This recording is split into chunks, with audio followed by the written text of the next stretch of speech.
And comment in chat that we're live. There we go. We're live. Your chat's open or my chat's open. Well, that's my chat. Let's see. Let me put it in. We are live. Yeah. Boom. All right. Nobody in yet, surprisingly.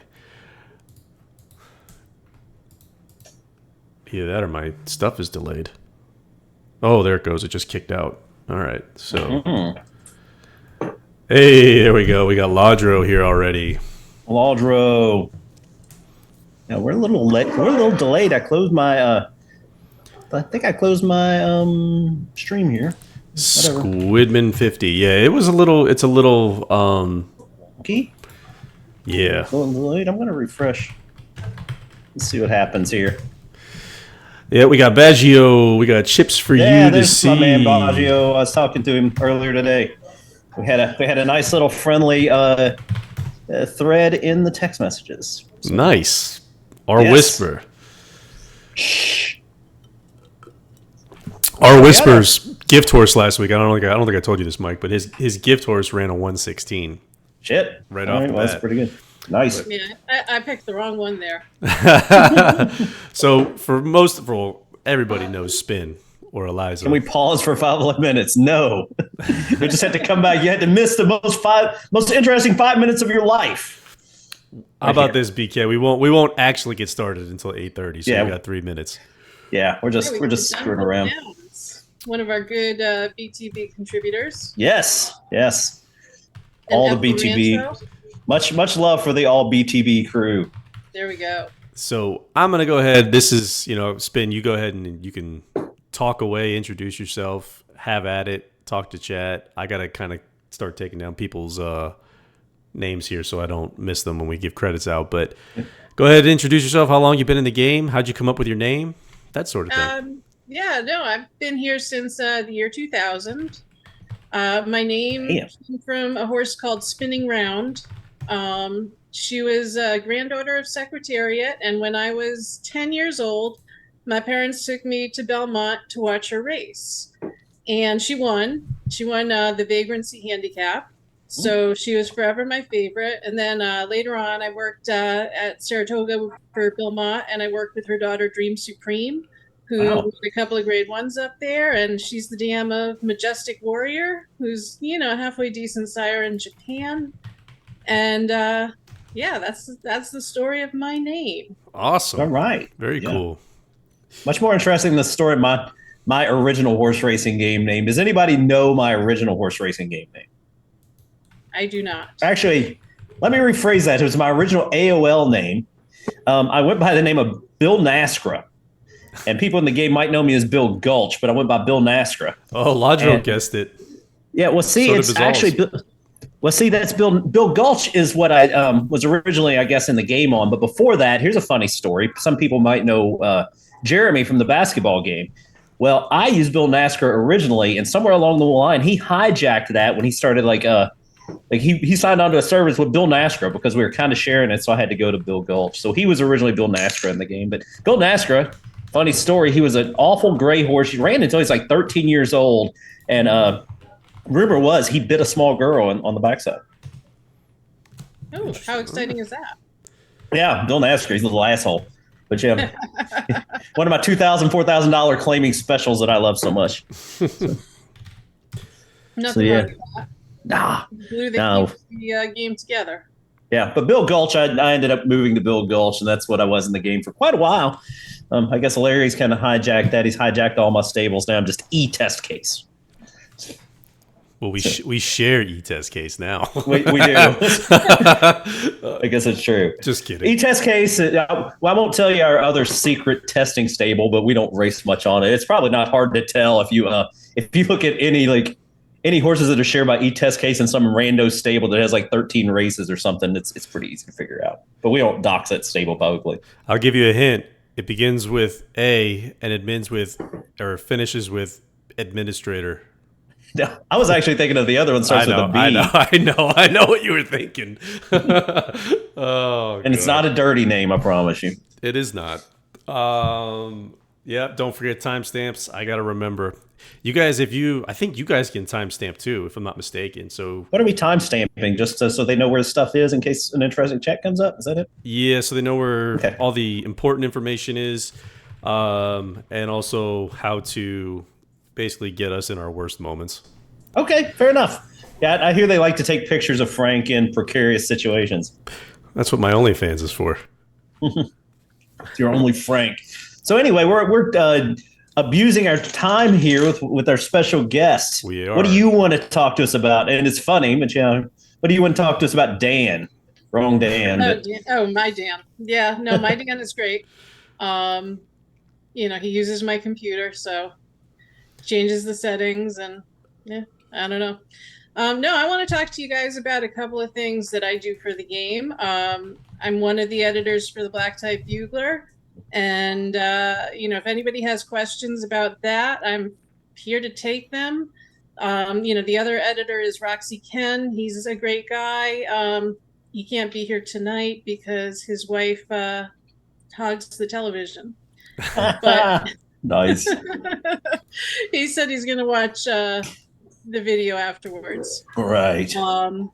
But yeah, I'm sure everyone knows the Bugler is the sim newspaper. We're always looking for writers. You can write about any subject you want. If it's horse racing related, it doesn't have to be a race preview. It doesn't have to be specific to the game. It can be, about sires. It can be about anything, real world. We pay. Thanks to Mike, everybody gets paid. But yeah, the only other thing I wanted to say about that is if you enjoy reading the Bugler, comment on the articles. That's the best way to let the writers know that you enjoyed it. It's really great getting feedback that way. And except for Frank gets a little weird feedback. Hey, it's all open to everybody's. I welcome the opinions, and it created some good banter. It's a little more contentious in your articles, but otherwise we try and keep it positive. Frank's just an angry, bitter old man. I have been described as an asshole, so there is that. Well, I've heard that. Donnie told me so. So let me ask you this. Spin was one of our testers recently. Several of the people in the chat room were, I think. We have the new mayor leasing option. Do you have any opinions on that out the chute? I think it's going to be a lot of fun. I think players are really going to enjoy it. I think it's going to eat up too much of my time. I had almost finished breeding my mares for the year, and now all of a sudden there's shiny new ones. Yeah. That keep popping up, mostly super taffies. Super taffies. Are we showing off our beers? We're showing. I'm not on the dark ale tonight. No, I'm drinking a Blackstone, which is a local Tennessee beer. It's a nut brown ale. This is not my favorite It's one of my favorites by Blackstone, but they have one. It's funny because am I on the dark ale tonight? No, but they have a limited run every season. I think it's in the spring. Dark Matter IPA, and it's a black IPA. Surprisingly good, and I don't like IPAs. So there you go. Yep, I am trying a whole bunch of new stuff. That was called Fat Orange Cat. And I have managed to blow up one beer tonight already, and I just managed to spill that one, so I'm on a roll. I've got a passion fruit ale from my favorite local brewery, Two Roads, which maybe people in the Northeast have heard about. I really like their sours, and you can't get sours everywhere. So you can't. Let me ask you about sours. What flavor sour you like? I like more of like a grapey flavor, not a grapefruity kind of sour guy. I like just about anything that makes you pucker up. Okay. Fruity, more herbal notes, anything that floral notes. I'm not a floralsman. Citrusy. We've got a little contention going on in the chat room about craft beers. Indeed. First off, I'm not a real man. I don't drink scotch. Secondly, craft beer. Some craft beer is overrated. I agree, but some best craft beer is not. Lindsay Park had nothing to do with that, and she told Crawford he better wash his mouth out. Now it's getting ugly. Oh God. So getting ugly out here. Let's see. I can hang out with Lardro on a German Riesling. Mm-hmm. So that's my speed too. But okay. I figured it was a beer night, so had to go with beer. You want beer in your beer, not fruit. That came from Croft. That's fair. That's fair. Bazal's is 2023 Diet Coke. All right. Fair enough. Beer keg. Yeah. We got a good mix then. Just jealous too early to drink down under. Man, that's how the Aussies are like that. I mean, I thought you guys drank all day there. That's what I heard. Yeah, we got a nice little crowd here. We got about 30 people in, which is Yep. a good number. Nice. I'll tell you what I'm going to do here. We talked a little bit about it. Unless anybody has a problem with it, I think Frank and I think our testing group tested it. Does everybody want the mayor leasing to go live on the stream right now? Yeah, you guys can go out there and screw around. Give us some whys in the chat if you want mayor leasing to go live right now. Yeah, you guys can go out and play around with it and ask questions in real time. It's up to you guys. Why ask why? I guess why is yes. No, not Rich, man. It has nothing to do with it. He's like, no. Bo. No, Bo? What? Yes. Explain first. Okay, you know what? Well, I'll explain it just in case somebody's, we've kind of dropped hints at what it is, and I think you'll probably get a much better understanding. And we've got Spin here and Frank to explain what I missed. Pretty much the cut and dry of it is that a lot of players had expressed a couple of things. First off is they don't feel like they've got good enough mares. And then we have some players that feel like they have too many mares to breed every year. So what we're trying to do is we're trying to cut the middle there. We're trying to open up mares availability. If people own mares and they don't think they can use them, or maybe they just want to offer them to somebody else, they can make them available for leasing. So you will get points, breeding points for it. It costs 50 breeding points to list. And you don't have to take the highest bidder, but you'll get a series of bids, and then you accept a bid, and whoever puts the mare up for lease gets points. Whoever leases the mare gets the ability for the rest of that season to breed to that mare. So it's kind of a win-win for both sides.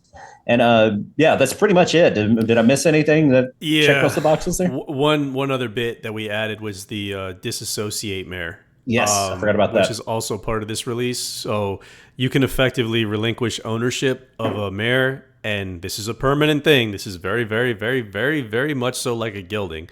And you will not get the horse back if you relinquish. So basically what you're doing is you're taking your name off of the horse, and whoever's left as the owner, they're in charge going forward. If it's just you and you don't want to have the horse anymore, it goes to the computer. And part of that just kind of goes away. Yeah, part of that with Frank, some people may ask why you would even care to disassociate. Some people have asked for that in the past. But with the hide feature, why would you care to disassociate? Well, in the event, and I've seen this where some players will have a horse, particularly if they have two master stables, and they transfer from one master stable to the other master stable, they technically have two master stables that own it. The mare leasing, you have to be the sole owner to allow it to be leased. So in that case, you'd have two master stables. You couldn't lease the horse out. However, since you can disassociate, you can pick one of the two master stables to disassociate with, leaving one master stable, and from there you can lease the mare out if you wanted to. We got a good question, but we'll get to your question here in a minute, Dunville, as soon as we yeah, that's actually a good question. As soon as we get through the mare leasing piece of it, we'll jump into that. But what I'm curious, as far as like usability and like just user function and navigation, there are some pain points with it. It's not perfect. We understand it's not perfect. We're going to get there, hopefully on the new website when we get over there, hopefully by next year. But Spin, do you, or Eliza, as I was corrected earlier, do you care to? I'm sorry, Dan. Do you care to give any thoughts on like the navigation piece and just it in general? I think once people get to look at it, they're going to see it's pretty intuitive. It's not perfect. It would be nice to have a little bit more information on the mayor's pages, or more searchability. Mm-hmm. But once you look at it and you go through it, you pick it up very quickly. It's pretty easy to do.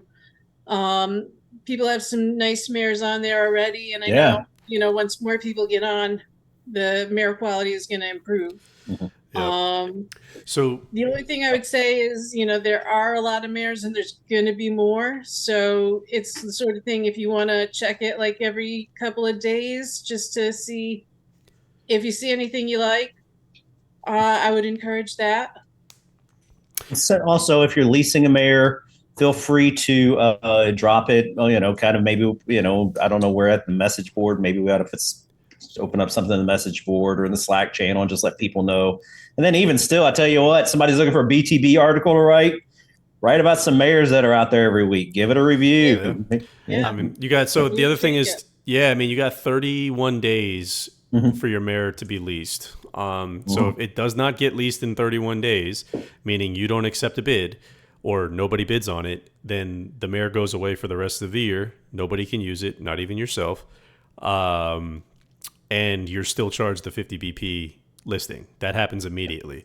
So you have to pick and choose your mares kind of wisely here, as far as like what you want to put out and so on and so forth. Also, go ahead. Go ahead. No, go ahead. Go ahead. I think, explaining the pricing structure would be helpful because, the Flex 10 versus single stable. I know for me, the Flex 10 is like, oh, it's so easy to bid. I don't have to worry about paying for it. Yeah. Like putting it on a credit card. But I'll let you guys explain it so that people know what we're talking about. Sure. I'll cover I'll cover that. And before I do, I want to let everybody know, but I will 100% cover that right after I say this, is there's a new field that you're going to see as soon as we turn this thing live. You'll even see it on your dam page, and you may already see it. It just says soon.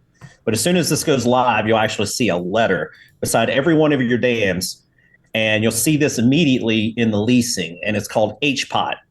And it's not about potheads or anything, or Harry Potter. It is literally, it stands for horse potential. Is it a fair reflection of exactly how good the horse is going to be when you breed to it? No. It's an amalgamation of the breeding quality of the horse when it was first bred. It uses a bit of Frank's favorite term. I fog of war it a little bit, so it's imperfect. Hey, we talked about fog of war today in chat, and people were on board with it. Okay, so we fog of war a bit. You can get an idea, but also the other things that go into that are if the horse has had success at the track, his numbers will go up. So if you get a mare that's had a couple of grade 1 wins, she'll have a higher HPOT. And also, it also adds the dam rating in. So it's kind of an amalgamation of those three. And the letter system we use, the exact same letter systems we use for cards. It's A through G. Yeah. So as you can see here, we have a bunch of people. I mean, I'm showing my screen now, guys. I'm not showing our lovely faces, but I'm showing what the actual available to lease screen looks like. I'm sure you guys can see it on the Twitch. But this is basically the general layout, right? This is where you're going to do all of your buying. As far as your leasing is concerned, you're going to go to My Unhidden Mares. You're going to update the list, and then you're going to select More underneath here. And you choose the option Mare Leasing. And then there's this nice long contract, which I highly suggest you read because there's a lot of good information in this. Read it once, at least. And then it's going to ask you to type in the BP, the minimum number of BPs that you're accepting. So in this case, this would be 100. In my case, I'm not actually going to do it because I don't want to lease this one. But then I would also have to type in these words here, leasing mare 50 cal. Right? You cannot copy and paste that. You 100% have to type all that information out. It's done intentional. We know it's a pain in the ass. We did it so that nobody would make mistakes and lease the wrong mare.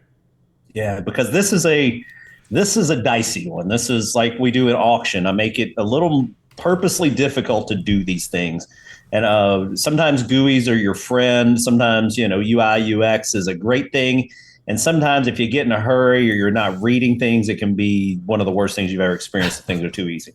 So we tried. I just want to read one comment real quick because Laudro said my favorite sim word is decimals. That's not far off. Fair enough. But about the money, I know we were talking about the way the money works. A few things. We'll start out with Start out with just from the beginning. If you lease a mare, it costs 50 BP out the chute. You do not get that back. You list a minimum that you're willing to accept. The minimum's 100. So when you list it, don't list a mare thinking you're going to put it for 75, which would be kind of stupid since you paid 50 anyway, and you're only getting 25 points. It becomes a wash. So the 50 you never get back, but you can list it as a 100 minimum. You can list it as a 500 minimum. You can list it as a 400 or 300 minimum, whatever the minimum, just so you don't get clutters of like 100 points. If you're not going to lease the mare for 100 points, you don't want to list the minimum as 100 points. You want to list it as something that you think you'll accept. So that's what that number is. If you're not getting the bid you want, you can do a one-time drop and you'll drop it to 100. So if you originally listed at say 400 and you're not getting any bids, you can make the decision to say, hey, I'll accept anything over 100 or over.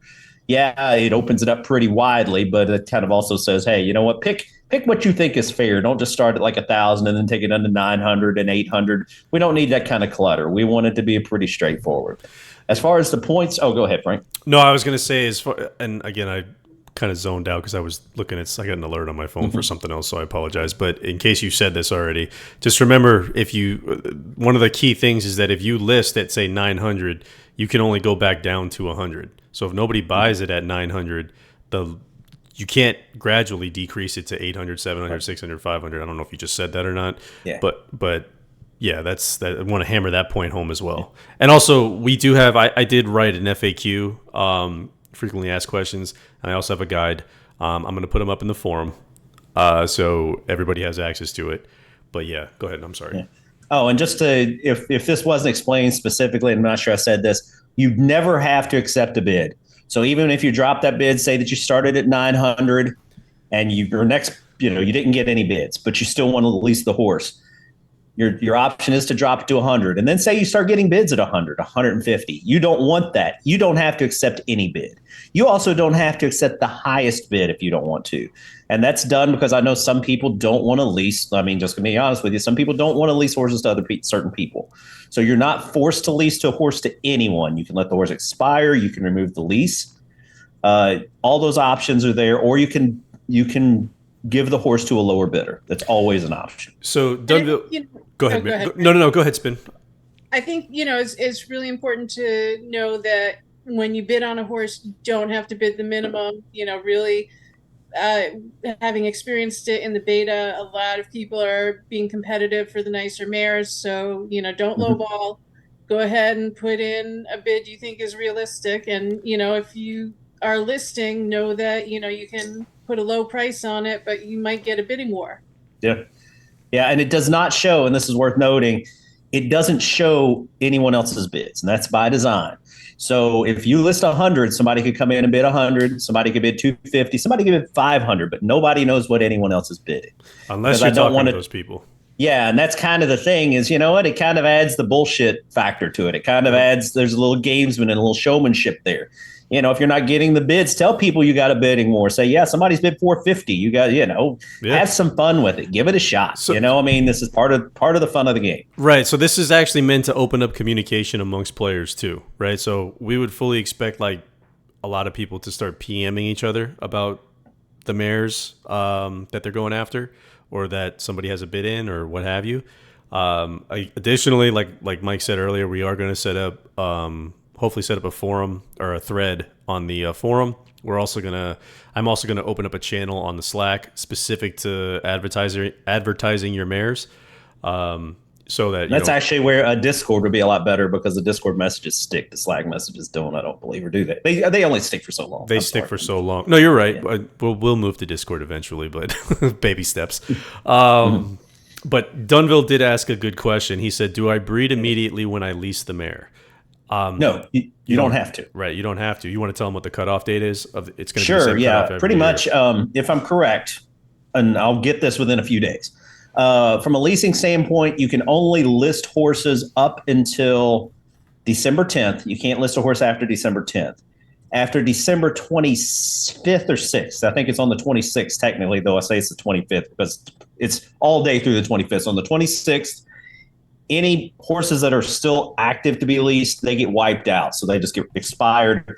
And I'm not answering your question yet, but I'm letting you kind of know the dynamics of the timing. As far as the timing goes to breed a horse, I would breed it the day before the new year or any time before that.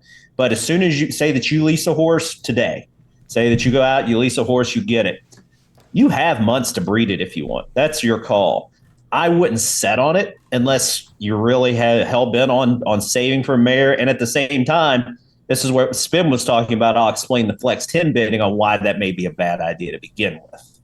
So, but yeah, I'll talk Flex 10. But yeah, you have until the end of the year to breed it. But with the game being what it is, people do wonky things at the end of the year. The game can slow down. Updates are happening. I would avoid trying to bet on the last day or two, or breed that horse on the last day or two and breed it, no later than like the 28th or 29th would be, my personal opinion.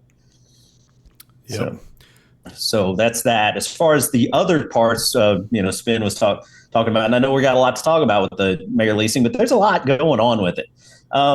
As far as points, you can list a horse again, ever how many points you accept for it. And I've got a bug flying around here. I guess I live in a tent. You can list, you can accept as many points as you want for it. Anything up to 250, there's no, and I'll call it a tax on because you've already paid the 50 BP to list it. So anything up to 250, you're going to get. If you start getting bids above 250, you'll see everything you're going to get. So say you might get a bid that's like 298. That has already been taxed a bit. So Spin might bid like, and I would have to look at the numbers, but there will be a small tax that goes on from the player that's bidding. And you won't see that as the person that owns the horse, but say Spin will bid like 320 and the bid I might see on my side would be like 298. So she has to bid that. I accept it. There's no confusion about what she bid. There's no confusion about what I'm getting, but the game takes a bit of that, not because I was trying to be an asshole, but ultimately there needs to be some kind of skin in the game. Otherwise, and I'll mention this too, otherwise, I just see people using this as a way to trade points back and forth. And that's not what the intention of this is. Exactly. So I am curious, as far as you've seen Spin, is the 15% tax, is it fair? Is it too much? Is it too little? I haven't sold one or leased one for I think the 50, that's the trick with the 50 is it's already built in for the first 250. So, and then from what I'm seeing, and I could be wrong, is so far it looks like anything over 250 is going to be a pretty decent mare. Yeah, yep. I would agree with that. It has to be really wanted to go that high. Mm-hmm. And there have been nice mares that have been listed. That Cadet's got an A level out there. Not mine. So you got the guys. I used all my good mares this year. You got the DRT. You got the HPOT rating, which again the HPOT is new. Mike just came up with that, and I have a description for it in the FAQ, so you guys will see exactly what goes into it. Well, you'll see a. Let me throw this out here because I think I saw this in the channel. Somebody asking about the. Yeah, sorry. I think you might be delaying a little bit, Frank. So if I'm stepping on your feet, I apologize. You're good. But I wanted to let everybody in the chat know that because I saw this roll through, is they were asking, somebody said, well, all my Tappet mares are listed as D or something. And that's not unexpected. The different, you won't see probably any mare I think that I know of. I think that might have been a joke from Beer Keg. Okay. Oh, it might be. Well, I'll tell you what, you're not wrong. And I'll tell you why, is because the HPOT is based on, again, horse performance on track, dam rating. So even if he's joking, I'm catching half shit. Hey, the thing you're going to have to realize is I'm not very funny and I'm not very smart and I don't pick up on jokes very well. But you know what? And I do want to mention this is that even if you don't have a history with a mare, you've never bred anything useful with it, you don't have any graded wins in it, it doesn't matter if it's raced or not. It's going to be at best a C probably. But yeah, even some of the best bred horse in the game could be a D or an E for an HPOT if they don't have any history. So that's really, even being a joke, it's actually a notable thing to mention. Yeah. And again, it's intuitive in the sense that the player will understand it, but it's pretty complex on the back end. So we built my favorite term, or my second favorite term, because I like decimals, but we built fog of war into this. So it's, again, it's not going to be, hey, because you're seeing an A, it may not be fully accurate. It may just be, you might be seeing a randomized piece of like what you're actually seeing, or what the actual rating is, excuse me. So, and I'll tell you another cool thing they're going to like about HPOT, because I was screwing around with this today, is once it goes active, is that there have been some mayors in the past, some public mayor or old mayors that get opened up in October. Some of those mayors get forgotten because they don't have a high dam rating. But if you look at the HPOT, because they had won some grade races, they pop up higher than you'd expect. So I was seeing some dam ratings of like 9s and 1s near the top that had an A or B HPOT. Are they going to have good offspring? I don't know, but I think they got lost in the shuffle and kind of forgotten because they weren't necessarily the most elitely bred mares. So it'll be an interesting concept as we go forward, I think. Yeah, I mean, the short answer, BK, because he just sent me a screenshot in Slack, but the short answer about your mares is they all suck. So, sorry, buddy. I'm just kidding. All right, so we have mare leasing, right? Well, that's kind of the broad overview. What we really wanted to do is we kind of wanted to release this tonight so that everybody, while we're on stream, so that people get in there, tinker around, ask questions. We were hoping, Spin would answer all of them so that Mike and I can just sit here and kind of drink. But, I didn't drink. No, I just saw you pour another. Some of us just pour the beer all over ourselves like a fucking animal. What I bathe in it. I don't know what to tell you. It's good for my skin.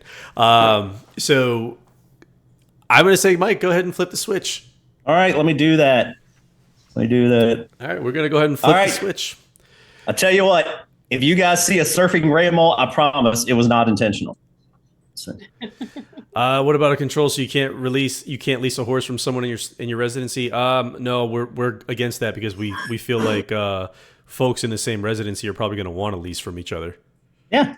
And the other thing I want to mention about, and this is in one of those warnings, if you've looked, there's going to be zero tolerance for bullshit on this. Oh yeah. I mean, I'm just going to mention that.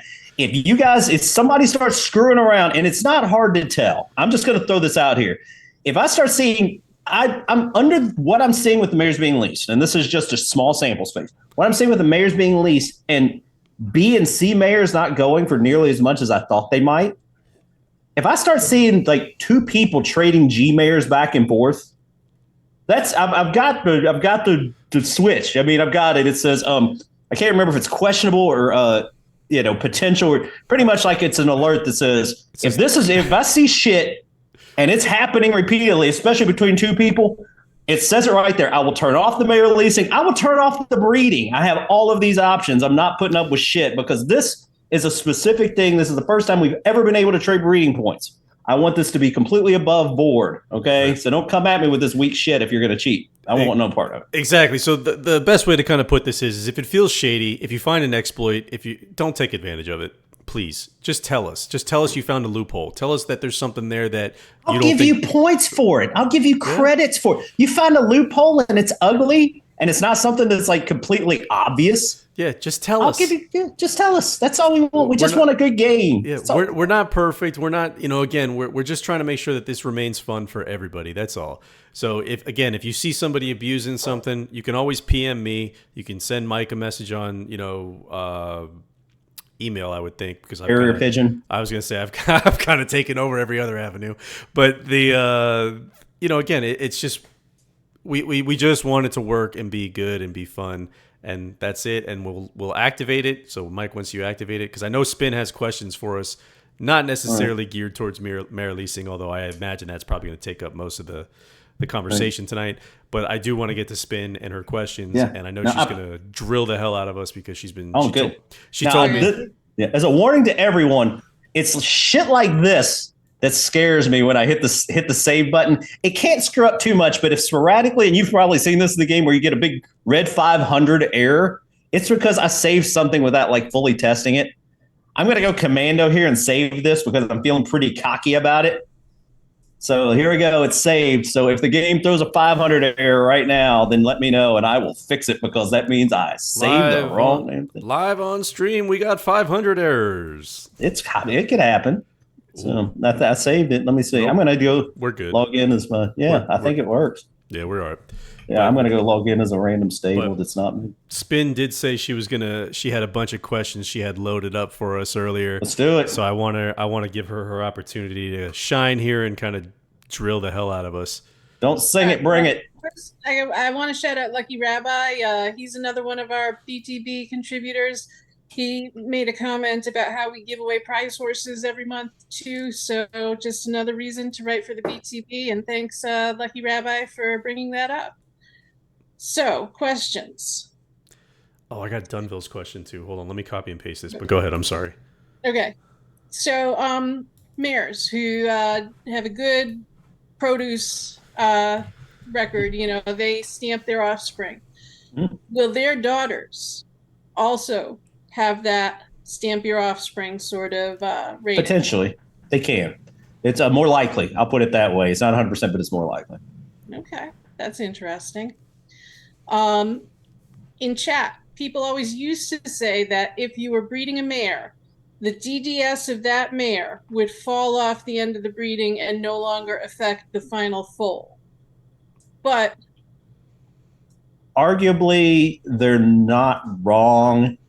But I would say this technically, I would if you bred the mare from scratch, yes, you're 100% right. However, given that it had already stamped itself to some degree into kind of the DNA of these, of how good the horse was, how good the distance, how good the surface, etc.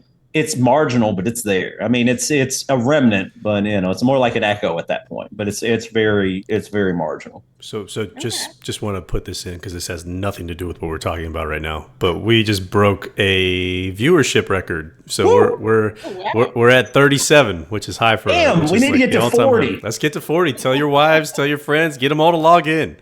I'm buying a Colt 45 and drinking it live on stream when we hit a 40. Jesus. Oh God. Oh, that reminds me. Oh, never mind. I can't do that on stream. I got to talk to you, Mike, when we get off of stream.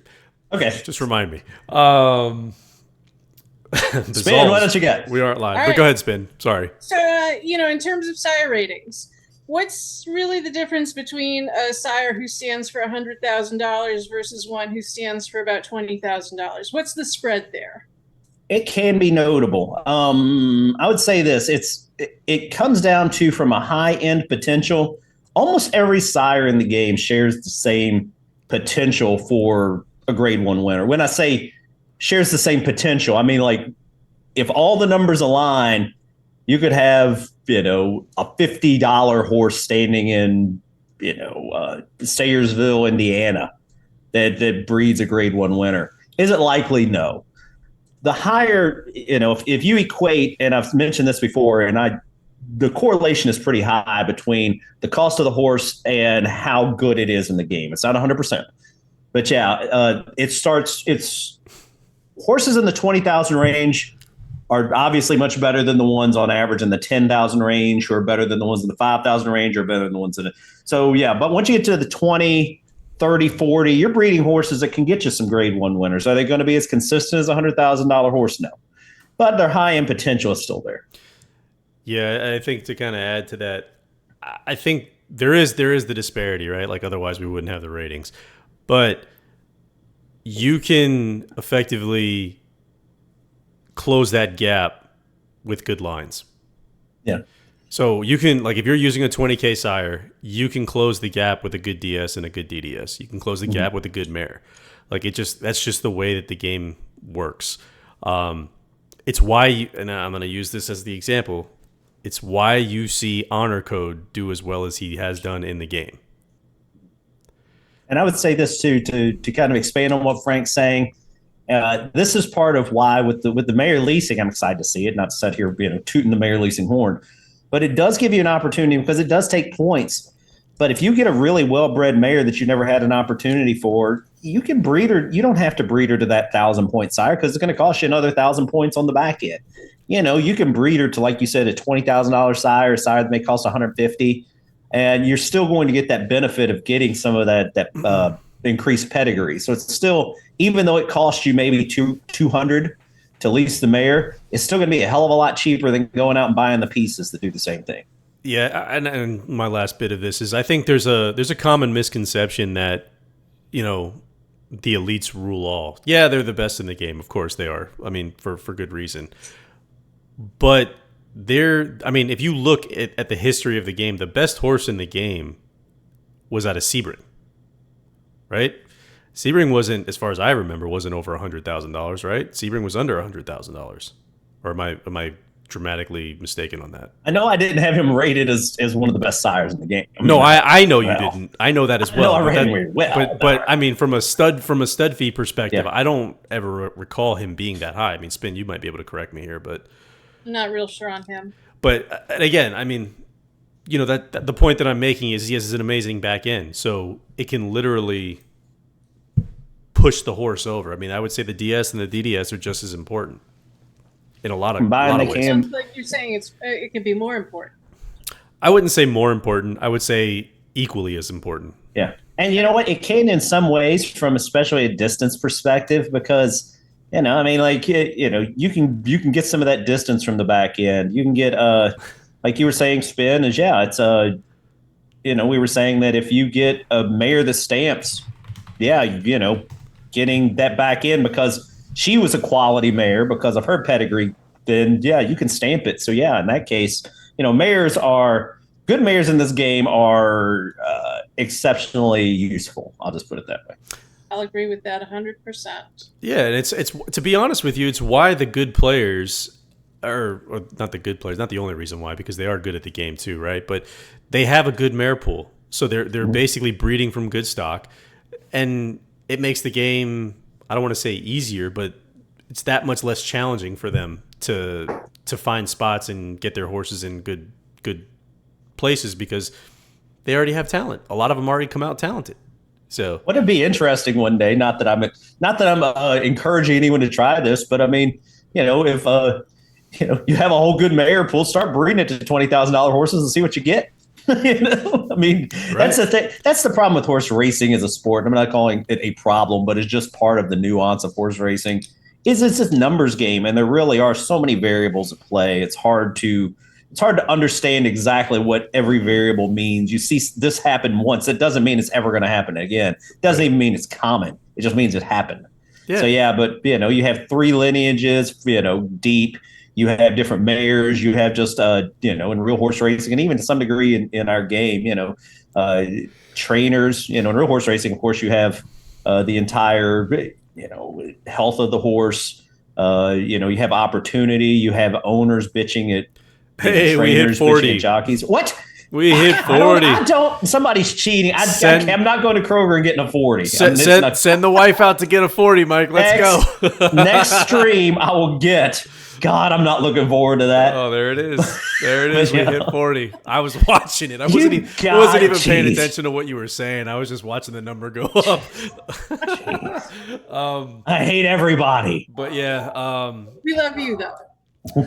No. I love everybody here. I've got no. You don't see that stuff in the game, but we do use the fees. Like we do research the sires every year, and we use the fees as kind of a starting point. So it helps. It's very useful because you know what I do a lot more research on a $20,000 sire than I do on a $2,000 sire. I mean, it's just I'm going to do that. Let me backtrack real quick here. No, Skip, I said the opposite. You can bid on residency members' sires or mares. Somebody asked the question about preventing it from happening. I was saying we don't want to do that. You can bid on them. The only thing that we're actively preventing is folks from breeding across masters. So if you have 2 master stables, you will not be allowed to do that. That are tied together. And again, part of the alerts we have in place is exactly, and you know, as crappy as it sounds, it's going to be an alert that if I see shady shit, it probably means 2 master stables are in collusion in some way. I'll tie them together. I'll say, you guys, you know, and then at that point it becomes ugly because if you're like, you know, 2 people that are trying to collude in a leasing and they're like, we're different people. Look, we're different people. It's like, well, now you can get the surfing grandma and the guinea pig a lot more because I'm going to tie you together. Yep. So just don't collude. That's all I'm saying. One other question here. Ladro asked, I just bid on a mare. How do I know if I get it? So you don't get an alert. You don't get anything like that. You go to my previously leased mares, I believe. Yep. Correct me if I'm wrong here, Mike and Spin. Yep. You can check there, or you go under my unhidden mares, and you should see the mare there for you to breed, because it will officially be yours until that expiration comes. Yeah, and probably at some point, I need to have some alerting system. I don't have it in place yet. This is something we really wanted to get out. The other things, and you may have noticed this, and I forgot to explain this. Spin was so gracious to point it out, and we forgot about the Flex 10. We'll bring that back up. Yeah. But yeah, there's no real alerts. You can find it. The one thing I do need to do as well is I need to make it in your, just show up better in your mayor's screen. So it probably floats to the top, because if you're, as has been mentioned, I mean, you have until the end of the year to breed it, but you only have the current year. It's not an infinite. So yeah, if you don't breed it by the end of the year, I mean, you blew points for no good reason. Yep. So let's do Flex 10, and then let's get back to Spin's questions so that we can continue to, and then we can probably get to some of chat's questions. And maybe let me ask you this, Spin, would you care to explain Flex 10 to the player? Yeah, let's let Spin do it. Oh, all right. So when you bid on a mare, there are two ways you can pay for it. You can only pay BPs for the mare. You can either choose to pay all of the BPs out of one stable, easy, cut and dry, or you can do the Flex 10. Flex 10 takes BPs out of 10 of your stables. The 10 highest BP stables. 10 highest BP stables. And I'm not sure I remember the ratio of how it chooses. Is it equal across the 10? No, it'll be the same ratio that the stables have. So if you had a stable, say you only have two stables. I'll just give you an example because this is easy. Say you have two stables and use Flex 10. Since you don't have 10 stables, I'm only going to pick the two. And let's say you bid 300. Stable 1 has 1,000 points. Stable 2 has 500 points. It's going to take 2/3 out of Stable 1 and 1/3 out of Stable 2. So yeah, it's pretty much like the bigger spread you have. If all of your 10 top stables had the exact same amount of points, it's going to take the exact same amount of points out of each. Yeah. If one stable has a whole ton of points, it's going to take a lot more points out of that one. And if you don't like that, and this is what we were saying with Flex 10, one trick you can do, and I'm not giving away the cake here, but I'm going to say there's a nice trick you can do, especially if you see a mare you want and you want to make sure to get it, but you also want to make sure that you have a sire in line for it. Bid on the sire, get the sire before you get the mare. Then you can do a Flex 10, and then you already have the sire in line, and then you can breed it to the mare quickly. Because if you don't, and a whole bunch of points come out of that top stable, you may go from 1,000 to like 600, then you don't have enough to get the sire you want. So yeah, kind of, especially if you have a sire in mind for that mare and you have enough points across your top 10 stables, get the mare first, or get the sire first, then get the mare. Yeah. So to put it, again, further in perspective, it's a lot of crazy math that goes into the Flex 10. If you want to do the singular, though, the singular works the same way as a sire buy. So, if you're buying a sire, you have to click on the left-hand side of the screen where you click on the actual sub-stable, and then you make your purchase. Same thing with the mares. You can do the exact same thing, and it'll give you the option, instead of flexing it, to take all of the money out of that one, or not money, but all of the BP currency out of that one sub-stable. Yeah. So now that we've tried to explain Flex 10, I think Spin did a better job than I did. But we'll go back to any questions, Spin, especially if the BTB people had a laundry list. I'd love to keep going. So yeah. I actually have two more questions for you guys. Okay. One is about inbreeding. Mm-hmm. In real life, I don't know if you're familiar with this. It's called the Rasmussen factor. Okay. It's, where it's desirable to inbreed to a superior female, preferably through two different offspring. So, like, a good example of this is Danehill. Okay. His granddam is Natalma, and he's by Danzig, who's by Northern Dancer, who was out of Natalma. Mm-hmm. So he's inbred 3x3 to Natalma through her daughter and also through one of her sons. Okay. So this is considered very desirable in real life. Yeah.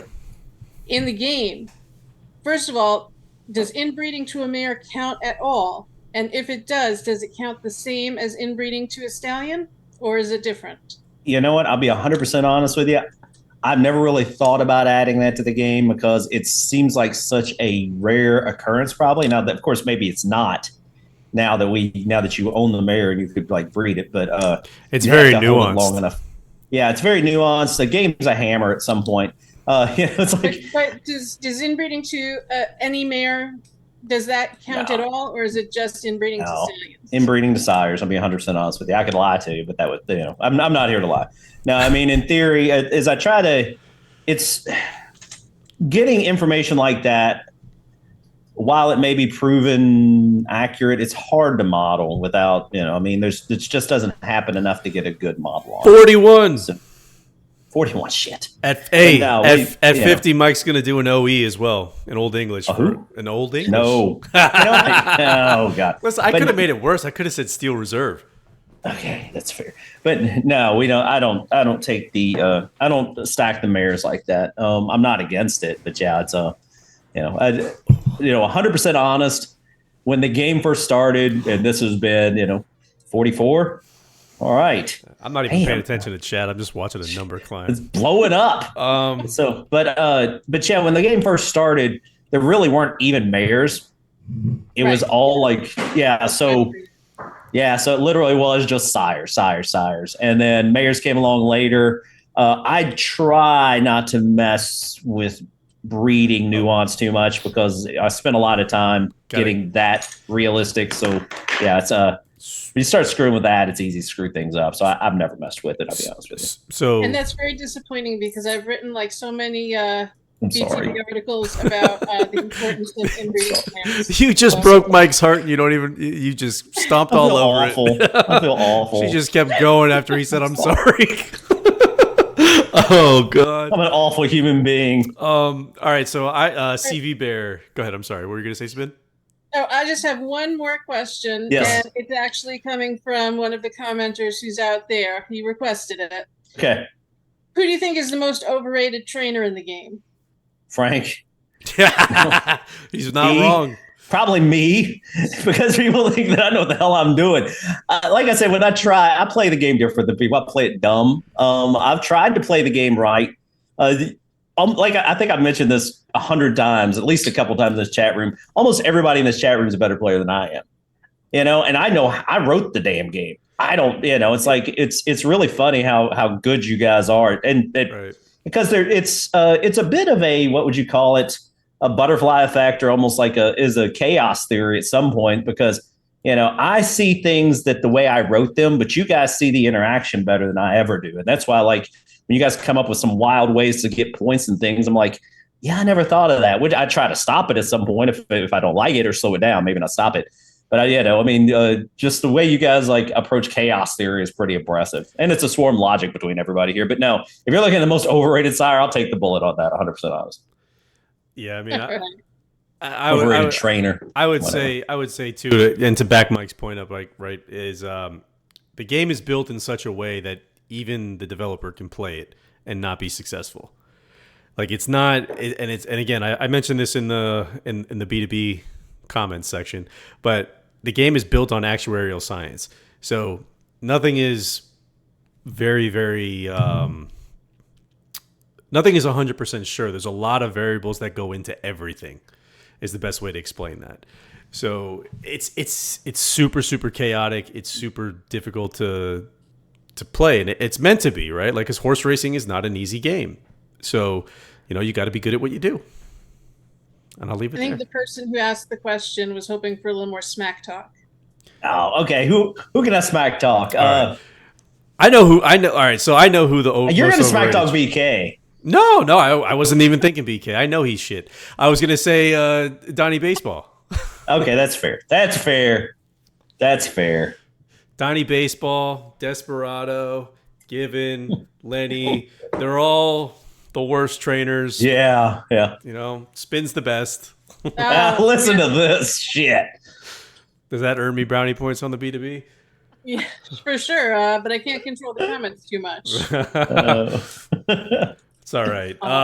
Let's see. We had Dunville Downs, and I think CV Bear asked a question about disassociate. Basically, they want to know why is this not? Sorry.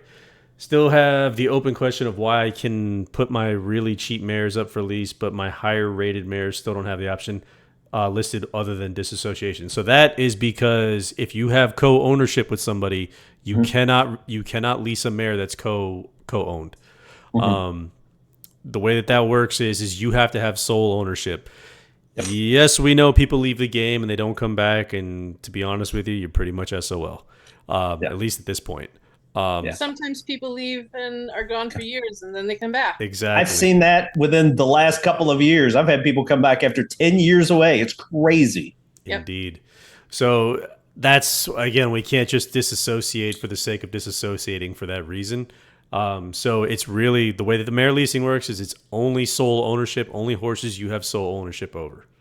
So, or in the case you've owned, you may have had multiple owners, but all the other multiple owners have disassociated. Correct. And that's the beauty of disassociating. I mean, if you want to communicate with somebody and say Mike has ownership of a horse that I have and Spin has it, I could PM both of them and say, hey, listen, are you going to use this? If they say no, I'd ask, would you mind disassociating? And then I can go ahead and I can do the breeding. No, disassociation is permanent. We're not doing the disassociate this year bullshit. No. It's 100% you disassociate and it's forever. So yeah. All right. So that was those questions. Did you have another question for us, Spin? No, but the other thing I wanted to bring up while I'm talking to you guys is the Hall of Fame website. Yes. Which I run with Valessa and Frank when he's not doing everything else.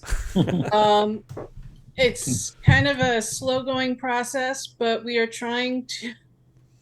That's the new one. We're trying to get biographies written for all of the Hall of Fame horses, which... Wow. It's a never-ending process because there are always more horses being inducted into the Hall of Fame. There are. But if you want to help us out by writing up a biography, you can go to the BTB forum, and there's a thread for it. It'll show what horses need bios, give you examples of what the bios look like that have already been written. Again, we pay, thanks to Mike.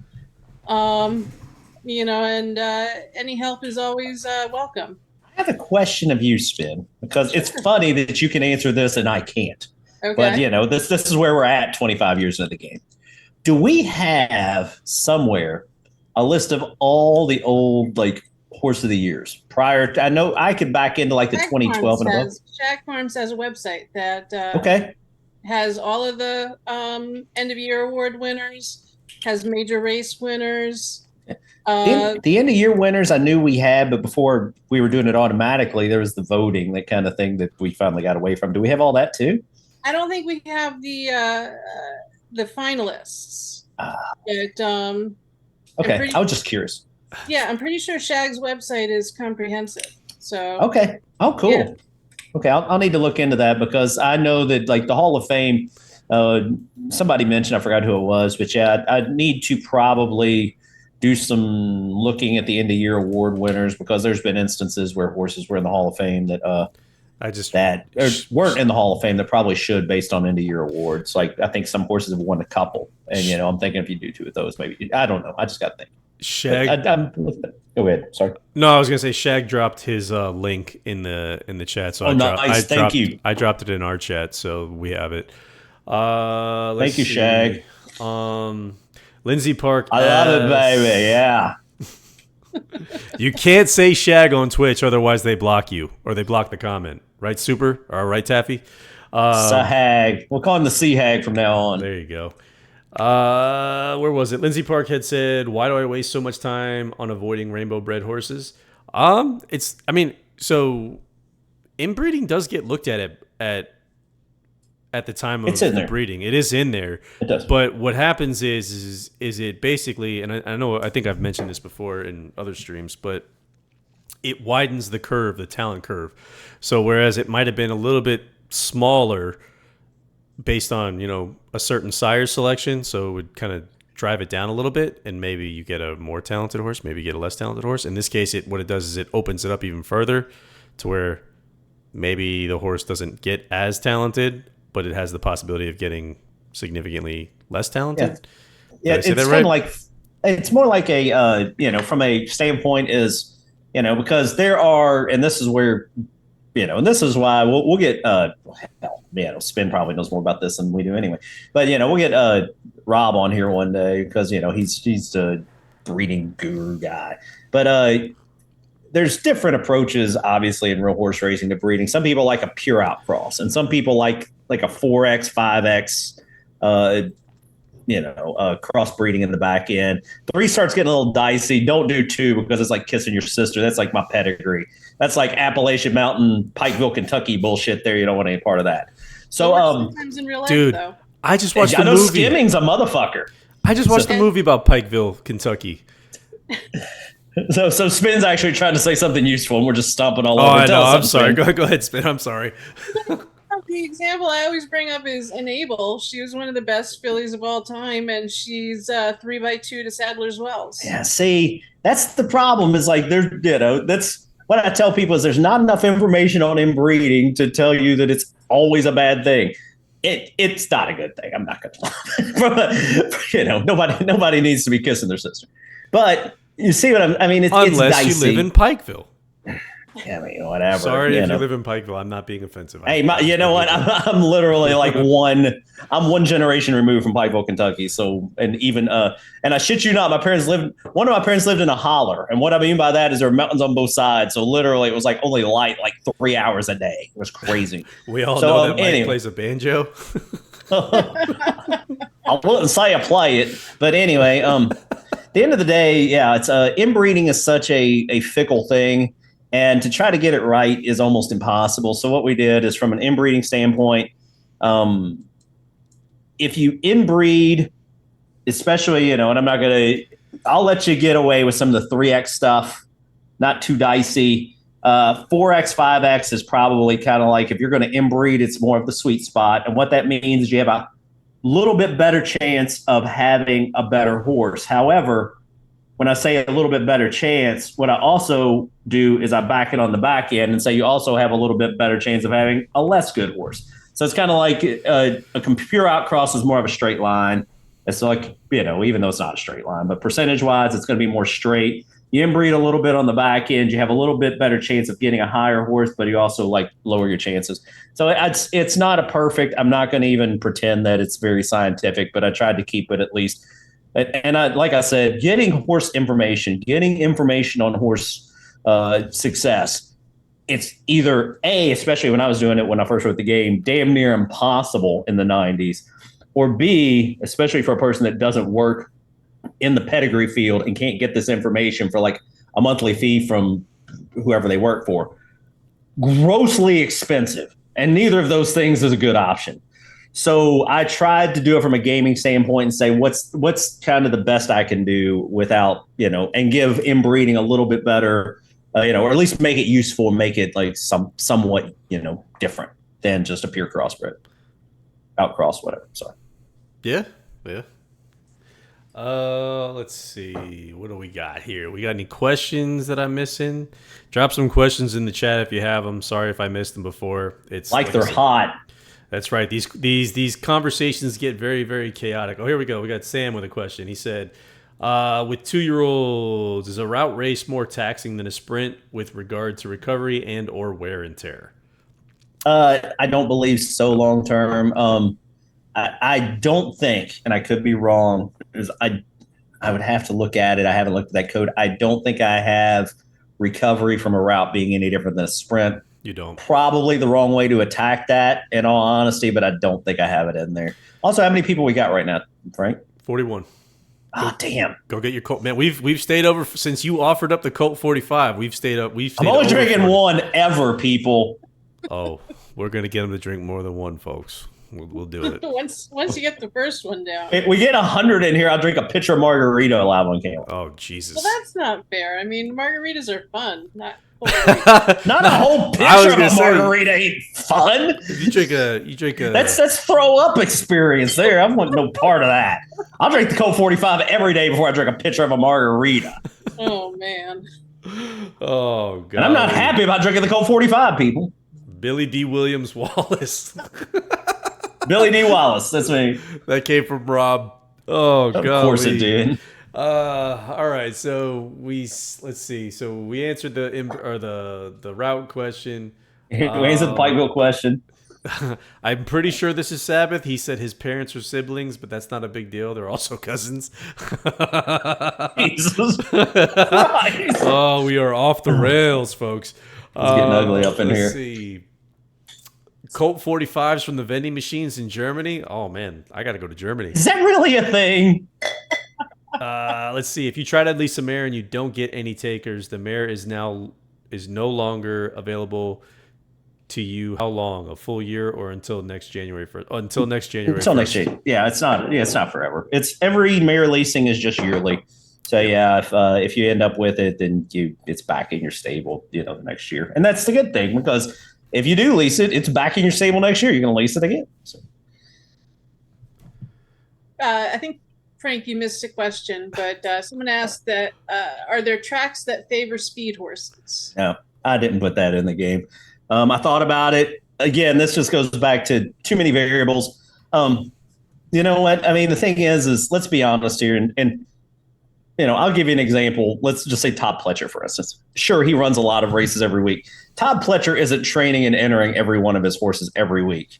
That's just not happening, So he's got assistant trainers, et cetera, et cetera. Nobody's paying for assistant trainers here. If we tried to treat this and added the real variables that go into real horse racing, you're going to end up with one of two things. You're going to end up with a lot of people that are going to miss a lot of the nuance, and it's not fun. I mean, real horse racing, I'm going to be honest, real horse racing is a hard damn sport. There's too much shit goes on. Yep. I have tried to, I've tried to dull the edges a bit, keep it fun. I tried to take the funnest aspect of it all. Should there be some tracks that do? Maybe, but then it becomes, if there ever was added, it wouldn't be I would just literally come out and say, these are the tracks that favor speed. These are the tracks that have a harder turf. I wouldn't try to hide that information from anyone, because it's just adds, there's enough variables that go on. We're trying to be bloodstock agents. We're trying to assign jockeys. We're trying to find entries for our horses. We're trying to breed. Now we're trying to lease. You're deciding on claims. You got an auction. If you start, not one real trainer in real life can't do that many things. It's too many hats to wear. And ultimately at the end of the day, we're the trainer and the owner of these horses.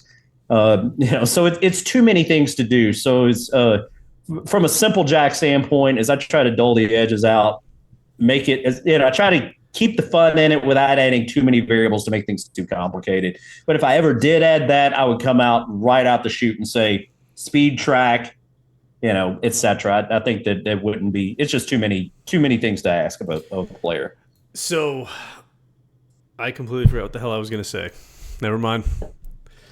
That was what I was going to say. Another reason, as at least, when we were talking, Mike, this was very, very early on, the game plays more fair across every single track when there's no variance involved. Yeah. That was one of the initial reasons that I was given.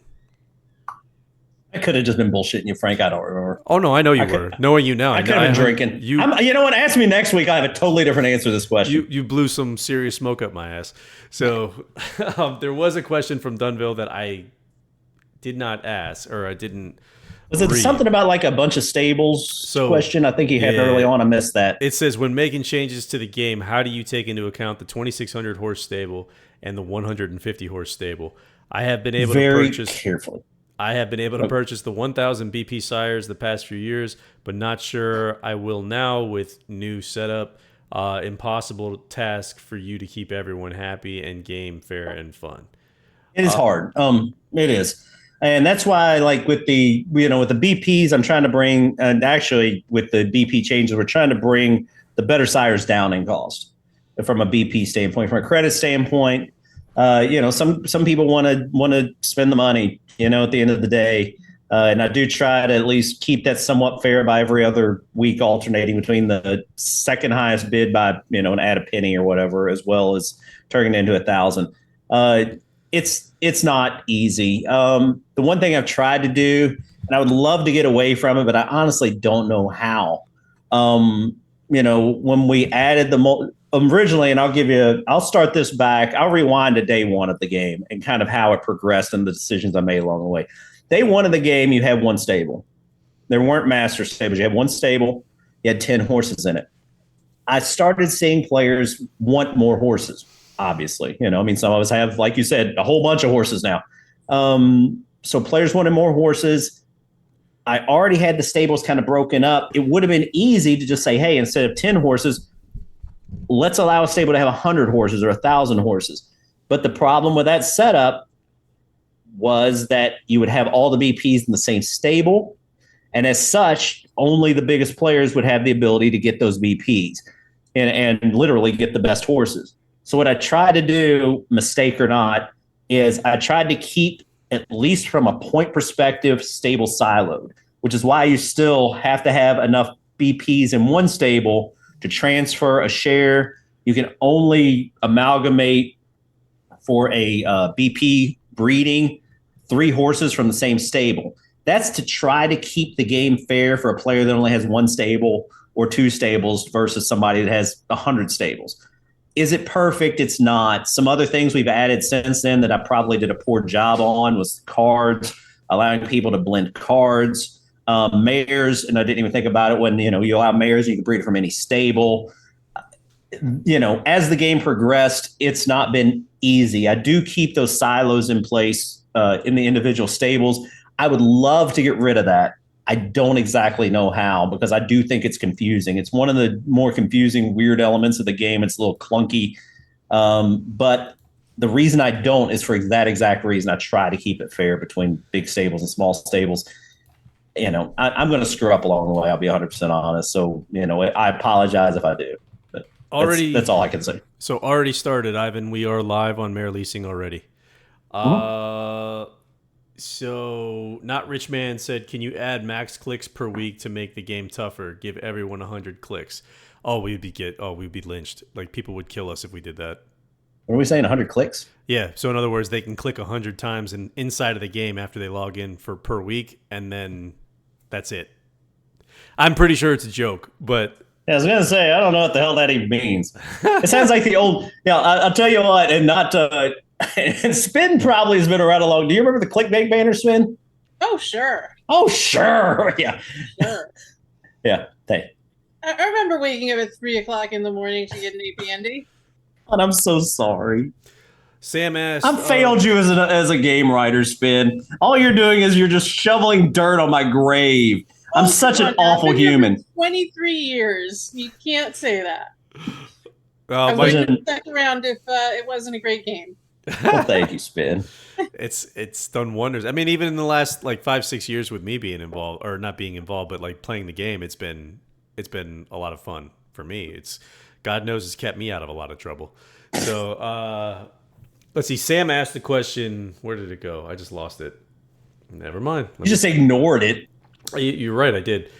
Where is Sam? There it is. A great community. I mean, just look at how many people. Oh, the community. Yeah. This community is second to none. It really. I'm not going to sit here and I'm not going to beat it to death. But I mean, you know what? And I've mentioned this before. 25 years ago, when I wrote this game, I wrote it for 14 tracks, 10 races a week, or 10 races per track, 14 tracks, and that was it. I just expected it's never going to get any bigger than this. I'm going to have fun with this for a year or two, and you know what? It'll probably die out.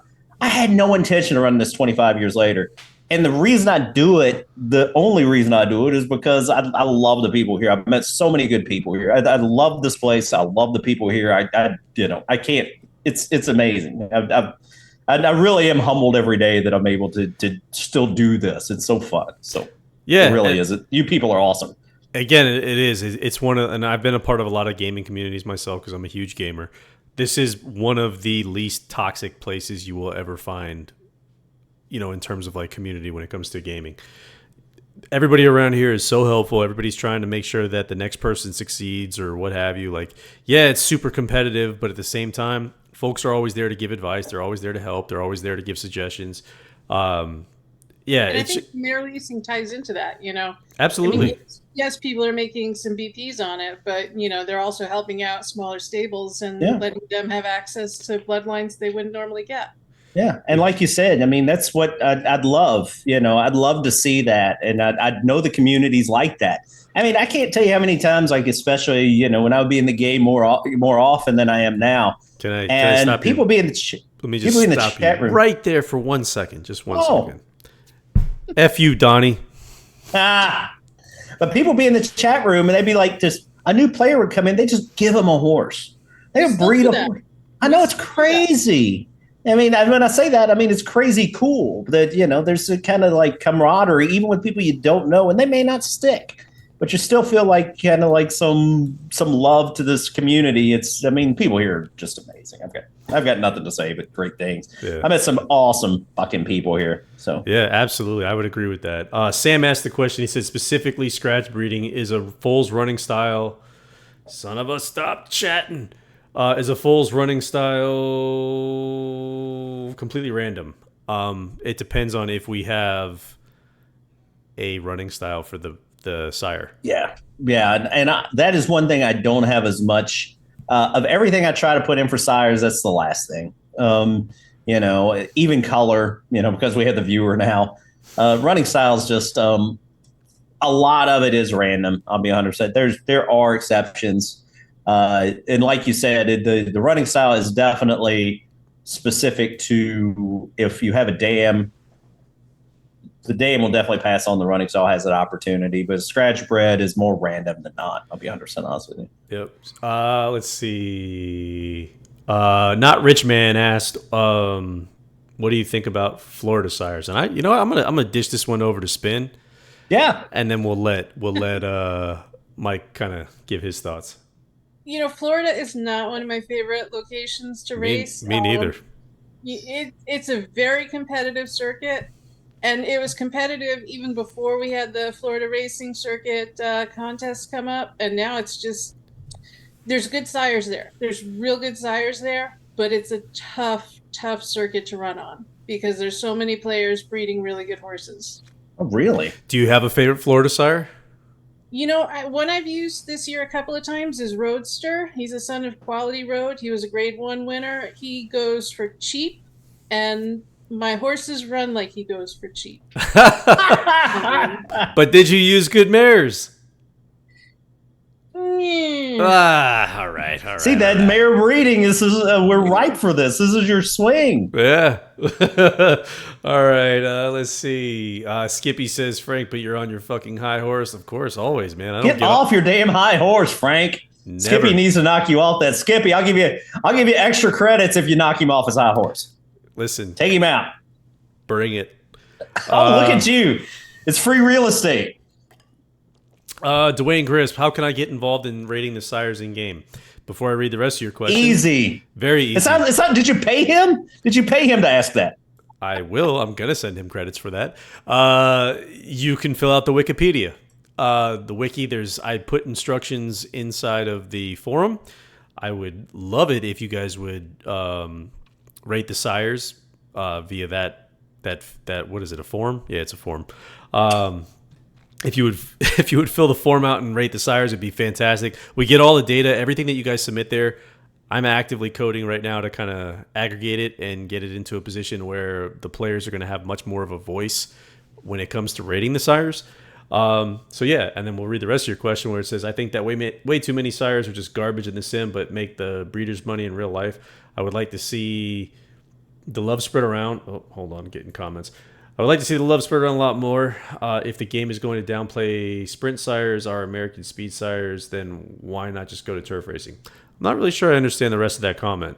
So from the ratings perspective, and I spent a lot of time on this because this is kind of my thing, but there is a very, very, very common misconception that you have to breed the elite all the time in order to win. And that's not the case at all. Like, there's a lot of quality that people just let go because it's not the Tappets of the world. It's not the Into Mischiefs. It's not the Curlins. Yeah, so I would say that people basically leave a lot of quality on the table. There's a lot of sires that go for cheap that probably shouldn't. Spin's done some write-ups. I think Skip did a write-up. War Emblem did a write-up, if I'm not mistaken. A lot of those sires that they mention in those write-ups are rated very well, and people just don't use them because they're not the sexy name. I think the thing is too is that I won't say run afoul, but it is. I can understand why people always want to breed the best to the best, especially from a mare perspective. In real life, you'll see that a lot where you'll get decent sires bred to a good back end. You don't see that in the game as much because people want to keep their high quality, quote unquote, mares generally going back to high quality sires. And when I say high quality, I'm talking, let me rephrase that. Top shelf mares to top quality sires. Let me jump in real quick, only because I feel like the line where high quality is too high. Yeah. That's what I feel like. I feel like, if you drop the line down to like those 20K sires or those 15K sires, those are still rated very well. Like they're not rated bad. They're just not rated the same way as a 150K sire. That's all. It's a consistency thing, and they'll get their winners. It's tricky. I mean, again, and we mentioned this, and I don't want to just beat a dead horse here, but it is hard. I mean, like the player base decides the horse pool, as far as the distribution in the game of how horses are distributed. And it's a little catawampus in a way when it comes to, you don't see as many like $15,000-$20,000 sires breeding to those $100,000 sires of mares because people in the game don't do that very often. Right. So I have a beer called Catawampus that I'm getting to. Okay. Really, tonight? Yeah. Hold on. Nice. I gotta pee though. You're a lot older. You're acting a lot older than you should. You just sound like you strained. Sorry, Catawaba. Catawaba. Oh, that's two different things. That is two different things. My mistake. But Larry King AB asked a question. Let me find it real quick. Yeah, he's gonna ask some hard ass question. It had to do with why are they not allowed to breed the mare after it leaves leasing? What went behind that decision? So, like, in other words, if we lease a mare and it doesn't go on bid, like nobody bids on it or whatever. I don't know. I'm not against even like revisiting that. I think it comes down to like a database thing as much as anything. I'm not against it. I don't know why I decided to do that. It just seemed to make sense at the time. I think that's honestly the thing is like, and Frank's asked this before because there's been things in the instructions with the mare leasing where I originally decided to let people cancel bids and then I changed my mind and then I added it back in. I'm waffly. It takes a while to figure this stuff out. And I know I have to look into it. Ultimately, I have a feeling I think my original thinking, I won't promise you that this even makes sense. My original thinking is I just don't want people out there throwing shit at the wall. I want them to think about it. I want them when they put a mare out there, they say, I really want to lease this mare. And then if they get it back, it's like, well, you already told me you didn't want it. Is that the right decision? I'm not going to lie. What do you think, Spin? Am I stupid? Give me some feedback. Frank's out. I need some help. I'm not good at myself. You're scaring me. I'm scared. I'm like a small child here. Save me, Spin. Oh, goodness. I'm not sure I'm qualified for that. No, I can see the argument for why the mare, if she doesn't get bid on, should go back to the owner. I can see the argument for that. Okay. Because you're still paying the 50 BPs to list her. Okay. And you're missing out on a month of breeding her. So yeah, you're paying a little bit of a penalty. Okay. I was expecting you to agree with me, but damn, you're gonna just slap me down. No, I'm just kidding. You know what? I may be wrong in this. I mean, we're early enough in this rule. Hell, we just turned it on like live an hour ago. The good news is I can resolve this hopefully relatively quickly. I'm not against changing it. Let me look at it is what I'll say. So, thank God you're back, Frank. Spin threw me under the bus while you were gone. It was frightening. But seriously, I I'll look into it. I'm actually not against fixing that or changing that. I mean, it's I like to be a jerk when I'm thinking of things, but this is exactly why we have these streams. I want to get player feedback, especially people that are here live. Thank you, Spin. Thank you, Dan. Yeah, don't let the Spin drive the bus. Spin's had too many beers to drive the bus. You guys are a bad influence. Hey, you know what? I know we're awful people. You knew when you were coming on. No, that's true. I mean, I jumped in with both feet, so. We love having you, Spin. Thank you for being here. You're keeping us honest. I'm not trying to throw you off. I mean, you can stay here literally as long as you want, even after the show ends. We'll talk more. Yeah. But no, it sounded like I was trying to close you out after you railroaded me. And I mean, I'm so buzzed right now. I was sitting here trying to talk to you guys, and I had my microphone on mute. My microphone on mute. Oh my God, I can't talk. Yeah, so I was just going to add to the Mayor leasing bit because I know the question was related to why we decided to not allow leasing again or leasing. Maybe it's Frank's fault. Let's throw Frank under the bus. No, why didn't we do that, Frank? Listen, I jump on all the grenades right now as it is. Just go look in the B2B. But it was partially because we wanted to put some skin in the game for the Mayor owner. Right? Yeah. We didn't want people just leasing G-Mares just to lease them. Or trying to lease them, which would have cluttered up the screen, which would have caused us huge problems, which would have, anyways, coding nonsense. But the point is that was kind of the reason behind it. Now, again, like Mike said, and I'm sure he mentioned, if it was problematic, maybe we set it so that, if it's a certain level HPOT grade, you can come back and breed it.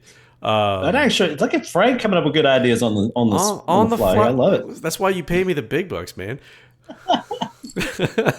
But yeah, no, like seriously, it wasn't anything more than hey, this is a test drive. Let's see what the community thinks about it, and if the community's on board with it, then great. If they're not, then we can always tinker. The good thing is like we said about stuff like this is that we had a great set of beta testers. Thank everybody that was in the beta. You guys found some stuff. Absolutely. You guys gave us some great feedback, and yes, it's not perfect right now, but that's my grenade to fall on. We've got some changes to make, but I think it's usable enough and serviceable enough to get us through to close to the rewrite. So, but yeah, we're not against. That's something where I think the infrastructure is in place good enough, and this actually goes back to rewriting for the new game. This part of the code, except for the fact that I wrote a whole bunch of security in, is actually written in Python. It's all part of the new game. It's written in from a database standpoint. Not that anybody cares. API driven database backend. It's not written. Only a handful of it's written in ASP Classic, which is the old stuff. So it's much easier to change, much easier to modify, and we're like the new code, anything we write going forward, it's gonna be so much easier to modify and change. So the changes, like Larry mentioned, are gonna be much easier to make than in the past. Yep, absolutely. So again, and we're very. I think we've been. I want to say personally, like, thank you to the beta testers. I had a lot of FaceTime with the beta testers, so they did awesome. There was about 17 of them total. They all stayed in contact with me, in some way or another. So they did an amazing job. And again, we can't say how much we appreciated the help there. And then we'll be we do solicit the help, right? So for the next feature, whenever we decide what it's going to be and what we're going to come out with, we will solicit again, folks who want to be involved in it. And we're not going to always pick the same people, but if you want to be a part of it and you're not just looking to actively see a feature before it comes out, and you really want to test it and like give us, kind of turn the screws on it, let us know, and or let me know and let Mike know, and we'll definitely get you involved. So, but yes. And the next thing, go ahead. No, I was just going to say, again, super big thanks to everybody who tested. Yes. Yeah. And the next thing that's going to come out, and we might get beta testers for this, but it's much, much simpler. So the beta test pool will probably be small. Is what I did not like, and I screwed it up a little bit last year. I've always hated the mad scrum for mayors at the beginning of October. C-Spin? That's like ClickFest all over again. We're fixing that. It's the midnight instead of 3 a.m. We're fixing that. I told you I didn't know if he was going to bring it up or not. I'm going to bring it up. So, yeah, we're going to fix that. We're going to make it to be very much it's almost like a weekly – auction's the wrong word because the price is set. You're going to be able to yes, it's a raffle. Not only is it a raffle, and I just want to let everybody know, because what I'm trying to do is I'm trying to add as much openness to the game as possible. This is actually going to be a completely auditable raffle. So you will be able to look historically and go, yes, Mike didn't pick this. This was picked based on a pseudo-random number that is initially going to be based on a website's listing of what the 24-karat gold price is at 9:30 in the morning. You know, so it's literally like you'll be able to audit this entire thing. So you can't say Mike cheated at all. So what's funny is go ahead. I'm sorry, Spin. What were you going to say? I have a question about this because normally the open mayors you can pay credits or BPs for them. Is that going to be the case with this raffle, or is it only BPs? It was only going to be BPs, or no, I'm sorry, it's only going to be credits. I didn't know you could pay BPs in the past. I guess maybe we should, but they were expensive. It was really expensive. I mean, it was like third. It wasn't worth it to do it. 3,000 credits or BPs to. I would say this now, especially with the new mayor leasing. I'm not against just putting it all credits, because with the BP mayor leasing, to me, especially like with Cadet and Given and these guys out there listing mayors for like 400 BPs that literally are better than any mayor you could get out in that pool last year for less than like 1,300, 1,400. I really think that pool of mayors that's going to be out there in the mayor leasing. And also, in a way, I mean, I don't want to cannibalize the user either. So I'll probably just list it straight for credits. I'd have to look historically. I don't think I've ever seen anyone, or at least from understand, use BPs to pick up those mayors. I have all the information. Expensive. They were. It was possible. I'm pretty sure it was possible. Yeah, it just from a value standpoint, it just wasn't there for the BPs. It was always more beneficial to buy on credits, and then you could breed BPs to the mayor or credits to the mayor. I have to look. I'm curious. And the other thing that's going to happen is that, and I think historically, the first year a mayor became available, she started out like crazy high. Yeah, and then the next year she was 5,000, I think. Yeah, and then it got lower the next year, where it was like 2,000.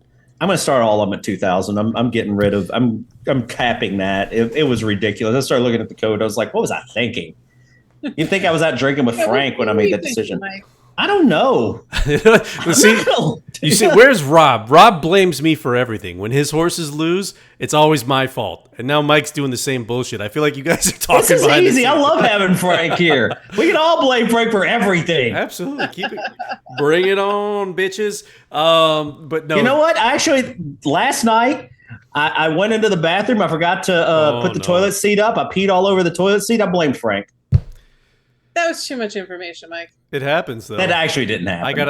I got a rude text message afterwards.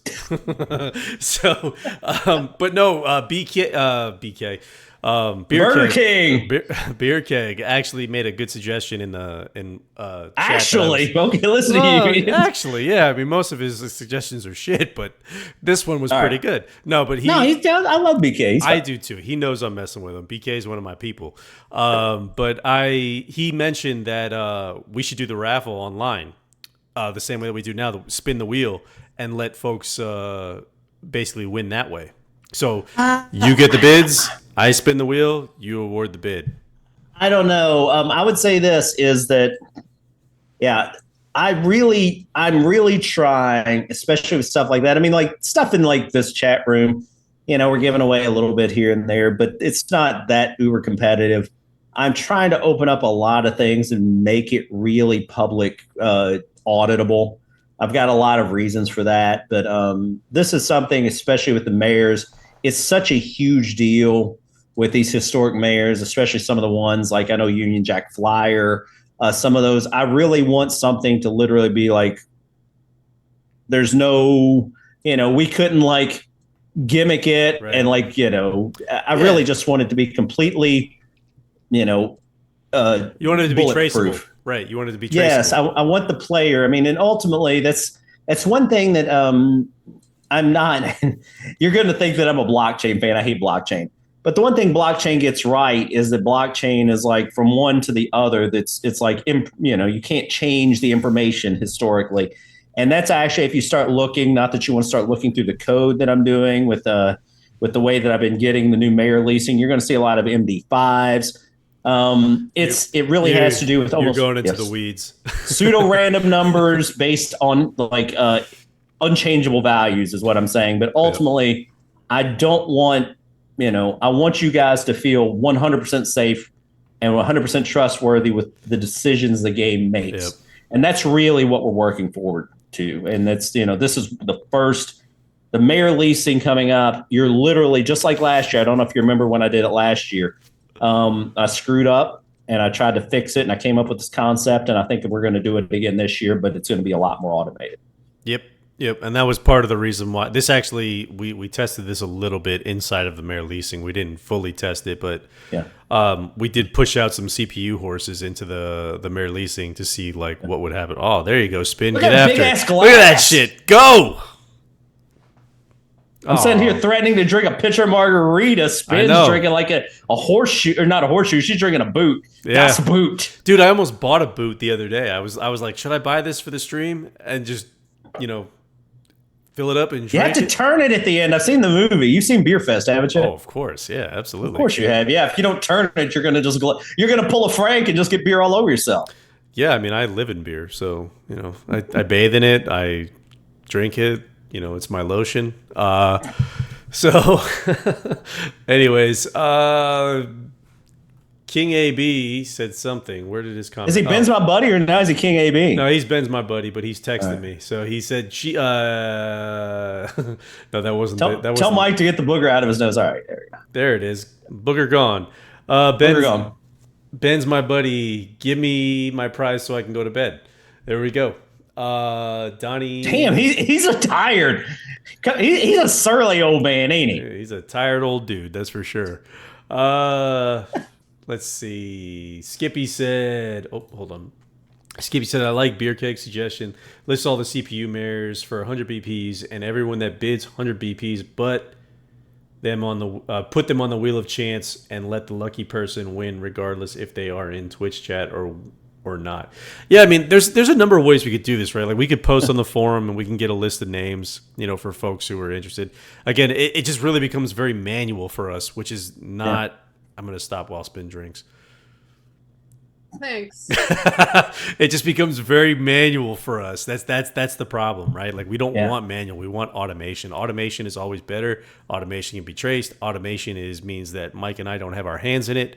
It's just easier to deal with that way. And we're not against. I think the thing is to go back to BK and Spin here, or not Spin, BK and Skippy here, is that I'm not against doing that sporadically. I'm not against picking one here or there and doing that kind of, as a one-off.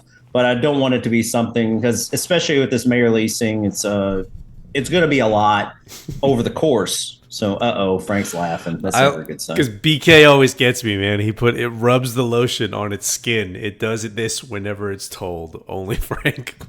For whoever gets the movie reference, that was a good line there, BK. Oh Jesus, fucking love that guy. If you didn't know, he was Fulton in the Mighty Ducks. Just in case you guys didn't know. He was what? Fulton. The character Fulton in the Mighty Ducks, the movie, like the kids movie. Uh-huh. That's really? Who BK was. Fulton. Yeah, we have a celebrity among us. Oh wow. All right. I thought he was the original Burger King. I mean, I was kidding. I mean, he looks exactly like Fulton, which is why I said. Does he? I've never seen either of them, so I have no idea. So yeah. Let's see. Did you decide on the Discord? I don't know what that word is. Channel probably is what they were saying. I don't know. Idea. I think is it a go? Oh, is it a go? man, that's why Spin is going to be a mainstay here because she can read chat. Yeah, I don't even know why I'm here anymore. Me neither. I'm just here to drink. No, there is a Discord. I did create a Discord. It's going to be a slow migration though. So yeah, let's just play it by ear. We have the new website and the new code that we're going to be working on here probably within the next month or so after Mayor leasing is officially done. And then we'll work towards some. The other thing we have to do, even outside the website, and this is the most important thing, and I'm not going to beat you guys in the head with it, we have to rewrite the Visual Basic code. I'm not going to beat you in the head with the coding aspect of it. I got about halfway done with it. It needs to get completed. From a long-term standpoint, it's the most important part we have to do in the game. Absolutely. So after we get the Mayor leasing, of course, I think we're about around the corner with that. If there may be a problem here or there, but we feel pretty good about it. We want to get the next set of the Mayor with the computer mayors coming up because I didn't like the way last year went. I made some mistakes. That was a coding change from a year back, blah, blah, blah. I want to make it open and honest and completely straightforward so there's no questions about it. So that has to get done. After that, I'm honestly going to take a few weeks off of the game from coding because I'm burnt. I've been doing this. Last few weeks have been hard, no offense. It's not an offense. I've been grinding on this. No, I'm has. Tired. And for those who don't know, for those who really don't know, and I'm sorry to interrupt you, Mike, but for those who don't know, like this was a much, much heavier lift than we anticipated. Like we expected this to be a lot easier. I wanted to do it right was the thing. Yeah, and to Mike's credit, like Mike, I didn't really do shit with this except be the project manager for the beta testers, but it was a lot of code. It was a lot of back end work. It was a lot of, handshakes and exchange and what have you. So for those of you who are not like code savvy and whatnot, Mike deserves a lot of kudos for getting it out as quickly as he did. I appreciate that. Regardless, I'm going to finish this. I need to take about a couple weeks off from coding from the game. No offense. I just have to get my mind right. After that, my next set, because I'll have a little bit between getting my mind right, probably I'll be coding from about mid-October through mid-November on getting that Visual Basic code rewritten, some other stuff. We'll get that right, and then we'll go right into we'll get the new sires rated. That starts around late November. We'll get the new races added. We've gotten some good information from Ian. We want to look at the race schedule. We want to get some more information. We're going to try to do as good or a better job as we've done historically. Come January, we're going to start looking at everything else again. Yeah, and I'm actually curious to get Spin's thoughts on this too, as far as the race schedule is concerned. One of the things that has been mentioned in the forum is changing the structure as far as like derby locks and like what contributes towards getting into like a derby race. Do you have any thoughts on that? Do you think it should? Do you feel like player bot races should have an impact? Do you feel like they should be excluded? What's your thought? I think it's a really hard question.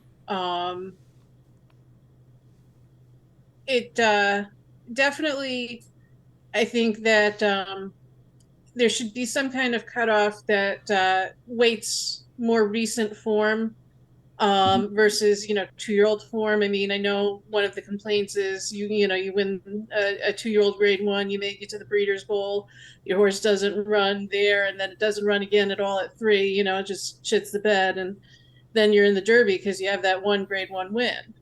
Right. Something that favors more recent stakes versus some of the older races definitely is one direction I would go in. Okay. As for the player bought races, people are paying big bucks for them, so I don't want to say, Mike, you got to get rid of them because I know it's going in your pocket and it's supporting the game. But at the same time, I also understand the frustration with a player whose horse runs second in a derby lock and, maybe had a grade 3 win before that. Mm-hmm. And, gets excluded from the Derby because somebody bought a grade 1. And, it's no easy answer. I agree with that 100%. And this upcoming year, I believe one of the things in the past that I've allowed that I don't think I'm allowing, I'd have to double check the code, but I think I've added this in, is that I would allow people to buy races like a week out, a grade 1 race or whatever. I've pushed that back to a month for a 3-year-old race, I think. So you have to have an entire month to train.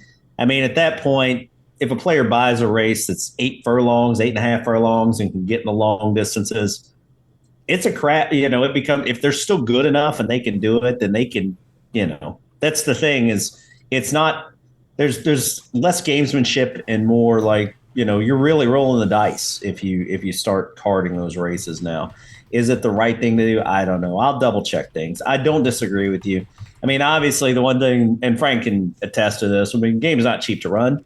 No. So obviously we have, any money helps, and I want it, but at the same time, I'm also very sympathetic and very understanding that, players, if all we have is, we need players to have a game. And I'm trying to do right by all the players, not just, not. And it's just a dicey. It's a slippery. It's a slippery slope, right? Because in one aspect you're going to piss somebody off, and in the other aspect you're going to piss somebody off. So there's really there's no happy medium.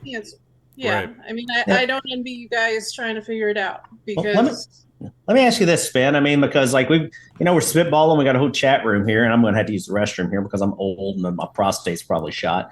But too much information. I beat you to it, so you did. So yeah, super broke the seal. Let me ask you this, Spin. Seriously, is I'll give you kind of my thought, and I'll let you counterpoint, and then I'm going to go use the restroom.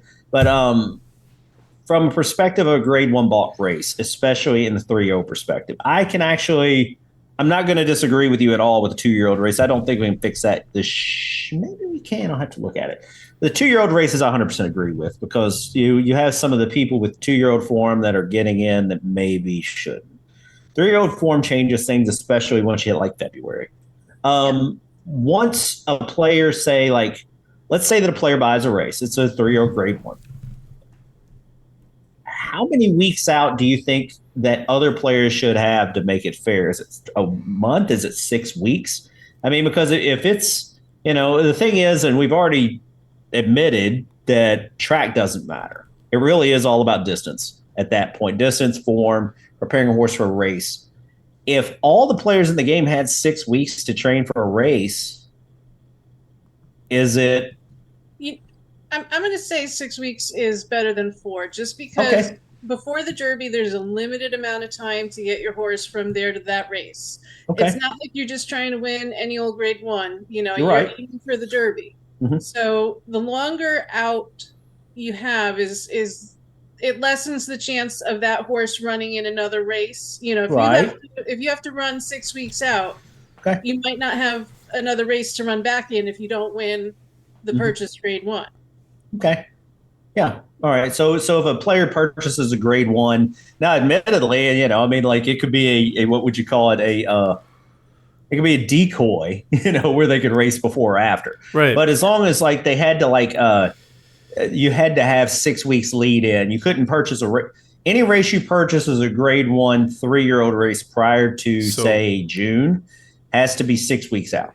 So if we really wanted to be assholes about this, and this is the piss and vinegar talking right now, we could just prevent any purchases of grade 1 races prior to June of the 3-year-old season. Grade 1 3-year-olds. You know what? But I'm not against having it, because ultimately. Oh no, I think it's valuable. I think it's good because there is a gap, right? There is a big gap compared to the number of the number of horses that we have in the game compared to the number of races or number of horses in real life, right? Mm-hmm. And Mike and I have talked about this extensively regarding, how do we build a better schedule and this and that. It's coming. It's not. It's a work in progress. I'm not going to promise anything, but it's a tough place for us to be, right? Because we're teetering on the line of realism, and we're also trying to introduce some sort of fake scalability that says, hey, you can have so many grade 1 races that will contribute towards, the Derby. Well, yeah, and realism, playability, and just, ultimately player, happiness. Exactly. Because, and I get it. I mean, I get the other side of it. Some of the, I don't think that players are buying Grade One races to try to sneak into the Derby. No. I think they're buying Grade One races because it's hard. There's not a lot of Grade One 3-year-old races, and do you want like people with a whole bunch of Grade Twos and grade? I mean, like you want a horse that's proved its mettle against the best. And, with less Grade One races, you're getting into that even a worse concept of horses that may not have proved themselves against the best. So, those Grade One races kind of juice the pot. But I agree with Spin, and I think there's probably a happy medium where we make those players bid those races or buy those races a little further out to give all the players a chance to train themselves and prepare themselves for that race, even if they choose, if it's the same week as another race, but that happens in real life. Sometimes you end up with two huge Grade One 3-year-old prep races on the same day. So but then you get an opportunity, and then at least you're, that's the thing. Like you were mentioning with I think Frank is what you're getting at here is that the competition in the game is tough, and we want the best to go against the best to get into the Derby, and that's not always the case right now for a variety of reasons. 2-year-old races counting too heavily. Maybe you may let the 2-year juvenile always get in because that's, I think that might be a Derby prep lock anyway. I mean, that should just be, regardless of how bad that horse is, he probably deserves to be in just because. But even then, the 2-year-old form gives them probably a little too heavy. And ultimately, where it leads us to is it leads us to creating different circuits, right? So you have to race in, for example, like say for the Derby, there's 50 races, right? Not necessarily Derby locks. Let's back up, let's not say that, but let's say you have to race in however many races within these 50 different races that you have to choose from and earn points out of these 50 races as opposed to, randomly grabbing a player bot race or, a different Grade One or something that doesn't necessarily contribute to the Derby, from a realism standpoint. But again, it's a slippery slope, right? Like that's not even like I can see it on Mike's face. Hard. Like that's not the right answer. You know what I mean? Yeah, everything's difficult. I mean, it's we're not real horse racing as much, and honestly, it's like we've said this 100 times. We don't have real injuries. We don't have people out here doping horses. It's like it's. I love real horse racing, and I know it sounds like I'm shitting on it. I'm not. I love the sport. That's why I wrote the game. I grew up in Kentucky. I love claim race. I love shit races. I mean, I love the salt of the earth horse. But the sport itself is difficult to emulate, and it's a hard sport for trainers and owners and outriders and jockeys. I mean, you have to really love the sport. And we as fans love the sport, but I don't think we really want to try to emulate what those people go through because it's hard. I mean, it really is. So and we mentioned this. I try to round the edges. I try to kind of take some of the grit out of it and try to keep it fun. It's hard. It's a fine line. It's a fine line. We've mentioned that before. It's just a fine line. And a lot of times I'm falling off the cliff on that line, but I'm trying to toe it. I promise you. I mean, the other thing is too, right? Like you're not going to please everybody, so there's always going to be a complaint no matter what. That's fair, And I don't want to, like best. What's that? I said beer keg is the best. Oh no, I'm afraid to read. I can't read. Everybody makes fun of me when I try to get too close with the camera, so now I'm just staying back and wait for you guys to answer. Beer keg said, "Is he the only one doping his horses?" No, you got to go to the next comment. Oh, did I miss one? If not, I can't read it. What am I sending foot pics to Frank for? Well, OnlyFans, baby. You gotta get that chat. Only Frank. All right. Well, now I'm going to use the restroom, and then we can decide how we want to proceed with the chat after that point. Absolutely. Beer keg. I'll be back in a moment. Beer keg will be banned here from this point forward because apparently he's been sending me foot pics. I'm not sure where he's sending. I'm not sure where he's sending them to. Send them to me. I'll check out your feet if you got nice feet. Hell, right. Nice feet might be the equivalent to a graded winner. You never know. Yeah, Yeah, if somebody doesn't have a horse named Nice Feet by the end of the night, then I'm going to be really disappointed in this group. So, but I'll be back. All right, so we got Dwayne Chris. I'm going to try and answer this. He says, what is irritating to me as a player is when I figure out a young sire that is covering well, I use them a lot and get decent mares, which the next year the line seems to take a dump. Mares become useless unless you want claimers. This happens a lot. I don't. So I'm gonna put this out there. The ratings are the ratings. If you got a good horse, and it translates whether it's a mare or it's an actual horse, and you he-mare it, that all translates. The one thing I'll tell you is like there is a passability trait, right? Like so, and it runs against every single ability that a horse has. So the best that I can tell you is that if a horse is good and it has a high passability trait, chances are it's going to pass those traits. Best way I can explain that. But yeah, I mean, and again, sometimes it's luck of the draw too, right? Like not all these horses are going to be good, right off rip. Sometimes it takes time. Sometimes, I mean, well, I'll let Spin. Do you have a horse or a sire rather, that you use, or a lesser used sire that you've had success with? I think we're giving away 2 foals by one. We are. Yeah. We are definitely. And you know what? I should probably get that website up. The Spin No, wheel. But one of the best sires I've had success with, or one of the sires I've had the most success with, is Snitzel, who is a top sire in Australia. I have at least 2 Grade 1 winners by him. One of them won the Derby to English a couple years ago. Got so many stakes winners by him. But he opens for credits. I saw him today. I want to say he was in the 800 credit range. I know he gets lower in BPs. I haven't picked him up in a while, to be honest with you. But Snitzel, man, that's where it's at. Yeah, Snitzel's good. And who were the sires we were giving away? Or not the sires, but the horses that we're giving away today? We are giving away 2 Written Tycoons. I love Written Tycoon, man. 2 years ago when Dan and I did the video talking about sires that needed upgrading, Written Tycoon was at the top of my list. I think he's great. I think he was rated well.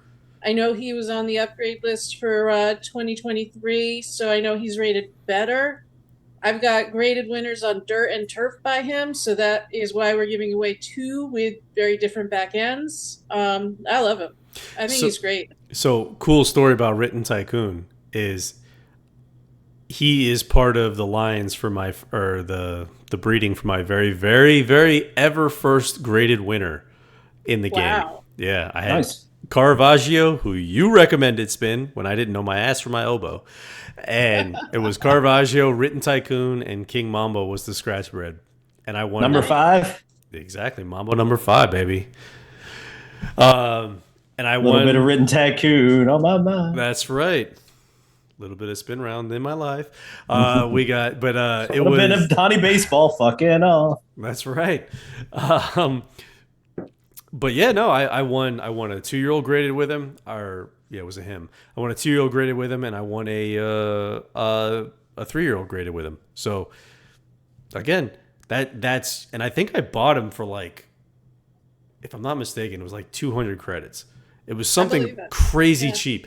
And it just goes to show you again, there's so much quality in the game. There's so much cheap quality in the game, and folks just harness in and not harness in. They zoom in on the upper elites and think that they have to have them, and you don't.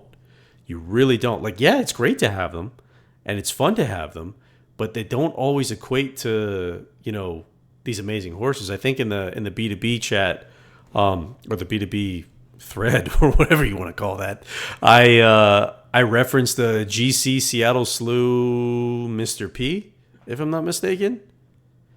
And it was one of the worst rated horses in the game. It can happen. That's the point that I'm making. Well, Sorry. When you were doing the older horse reviews in that Twitch stream, or I don't remember if you did it there in the chat room, I have a horse by AP Indy out of a Street Cry mare. She's a Hall of Fame mare. She was a grade place stakes winner going long on dirt. I never ran him long on dirt. I was stupid. I retired him because he sucked after his first 8 or 9 races.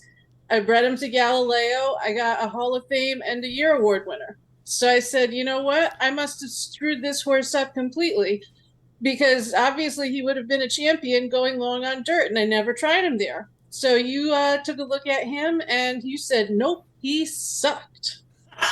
Nothing I could have done. Nothing I could have done to get him to win races. But I mean, you know, obviously he had the pedigree, and it transferred on through generations. Exactly. And again, it's not to say that there's not. So I guess the best way to say this is there is no exact science. Yes, there is numbers involved. Yes, there's ratings involved, but there is no exact science. Just like in real horse racing, there is no exact science. You can try to match the best with the best, but that doesn't mean that you're going to get the best. And it's as simple as that. Yeah. And again, you turned a pretty crappy horse into a Hall of Famer. If I'm not mistaken, there was a King Mambo horse that I did on one of the initial streams who was absolutely terrible on the track. Was crazy talented. Like, if the person had just like developed the horse and waited and been patient, would have probably won Grade 1 with it. This is Bow Twisted, wasn't it? Bow Twisted, yes. I always read it as Bot Twisted, but Bow Twisted. No, your pronunciation is a lot better than mine.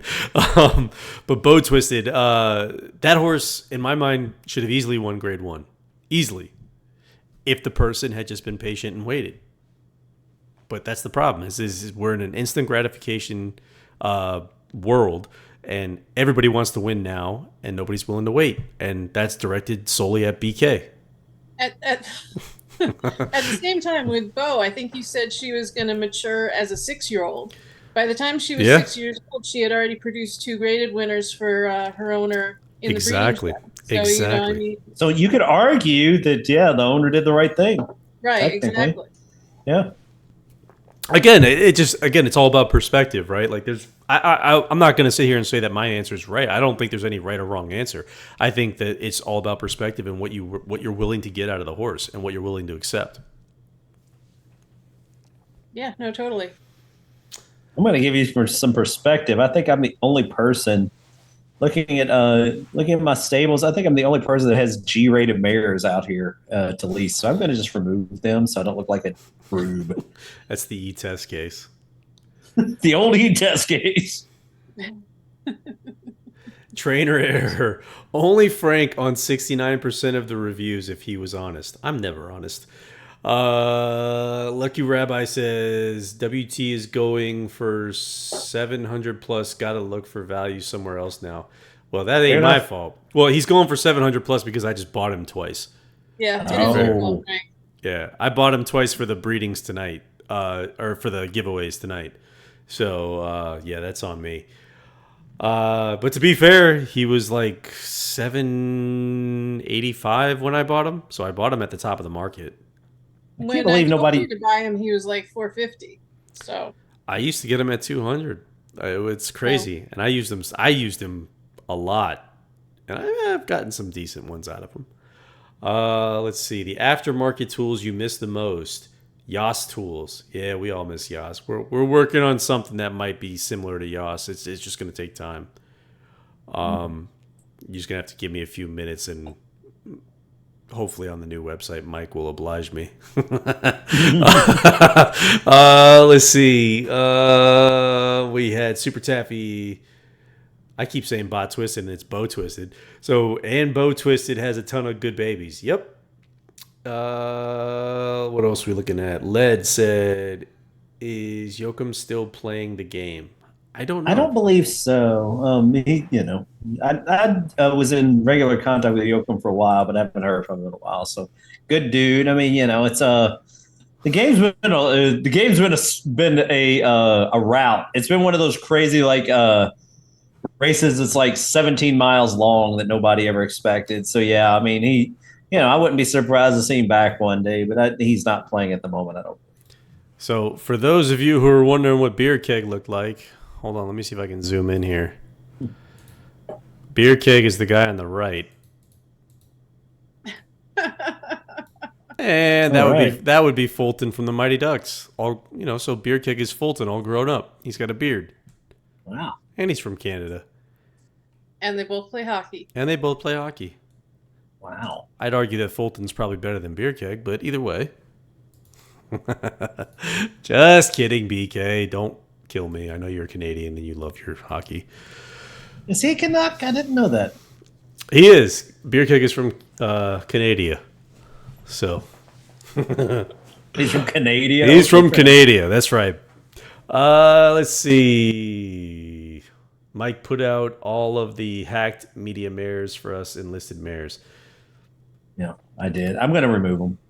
I actually saw a small error in my coding here that I'm going to have to fix. So I'm going to. Yeah, so I can't remove the mares. I'll try to remove them, but like I've got an error in it where I can't remove them right so now. apparently this horse was bred. It says it's called Nice Feet Frank. One nice day beat the feet and turned to Frank. Nice. Winner, chicken dinner. Yep, you win. There you go, CV.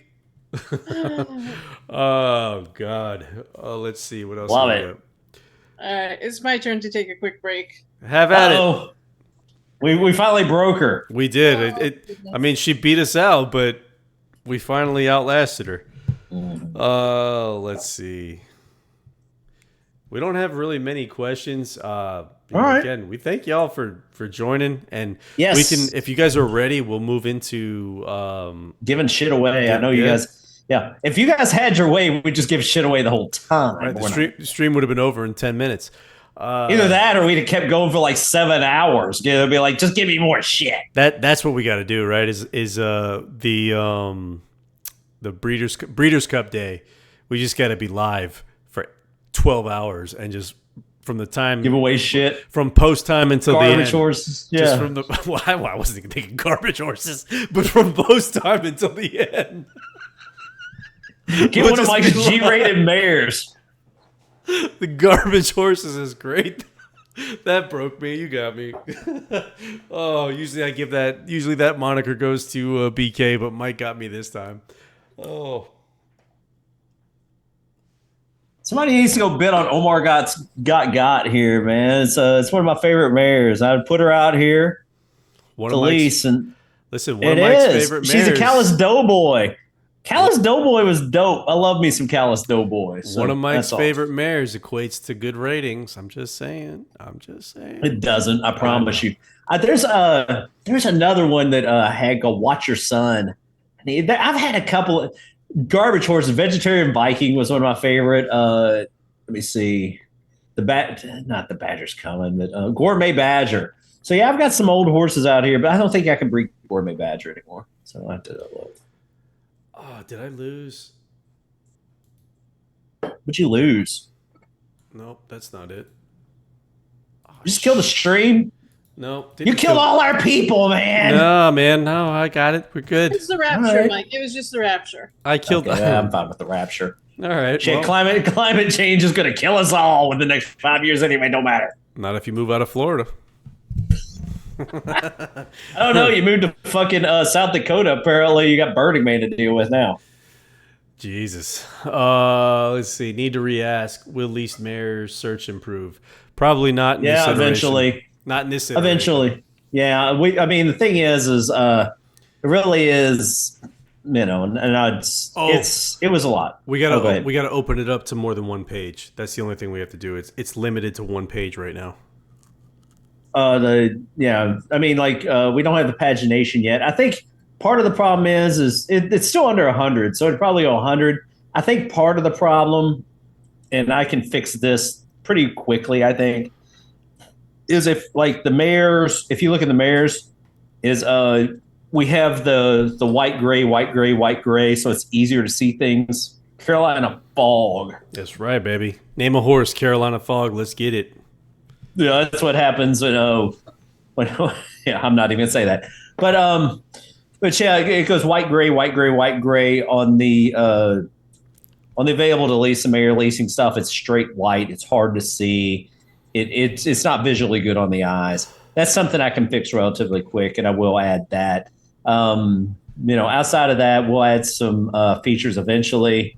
Again, I wanted to get this out here quickly, primarily because we have The computer mirrors coming up. I want to give players the opportunity to kind of jump the computer mirrors so people can kind of get those and kind of like set a baseline for those computer mirrors.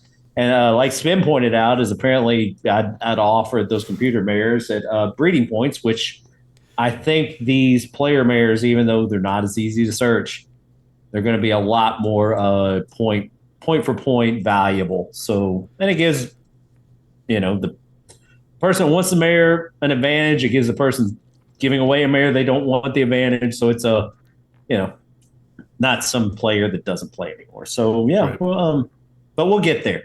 We will get there. And I know I sound like a broken record. I apologize. We are going to rewrite the entire front end of the game. We're going to try to make this a lot more useful. We're going to try to make it easier to use on a cell phone. Sledge 4 has done some great work. He and I went pretty far for a while, but I got burnt out and I couldn't get any further. And then I realized infrastructure is more important. But yeah, long story short, we're getting there. It's going to take time. It is. And we'll add a lot of these functionality. It's going to take time. Once we get to the new website, everything's going to be a lot more functional. It's going to be easier to add functionality. It's going to be easier to add some of the fields you guys are asking for. It's going to be a lot easier to add the filters, the sorts, the search bars, all that stuff. The problem is we're on an an archaic language, and unfortunately, it doesn't translate in the new world, and that's where we are. And that's pretty much it, cut and dry. Once we fully get off of it, life becomes much easier for both Mike and myself, and it also becomes a lot easier for you guys. So it's not that we don't want to do it. It's just that we're kind of hamstrung at the point that we're at right now in terms of like what the architecture of the game actually is. So we don't want to break the architecture because we're trying to keep it up and running.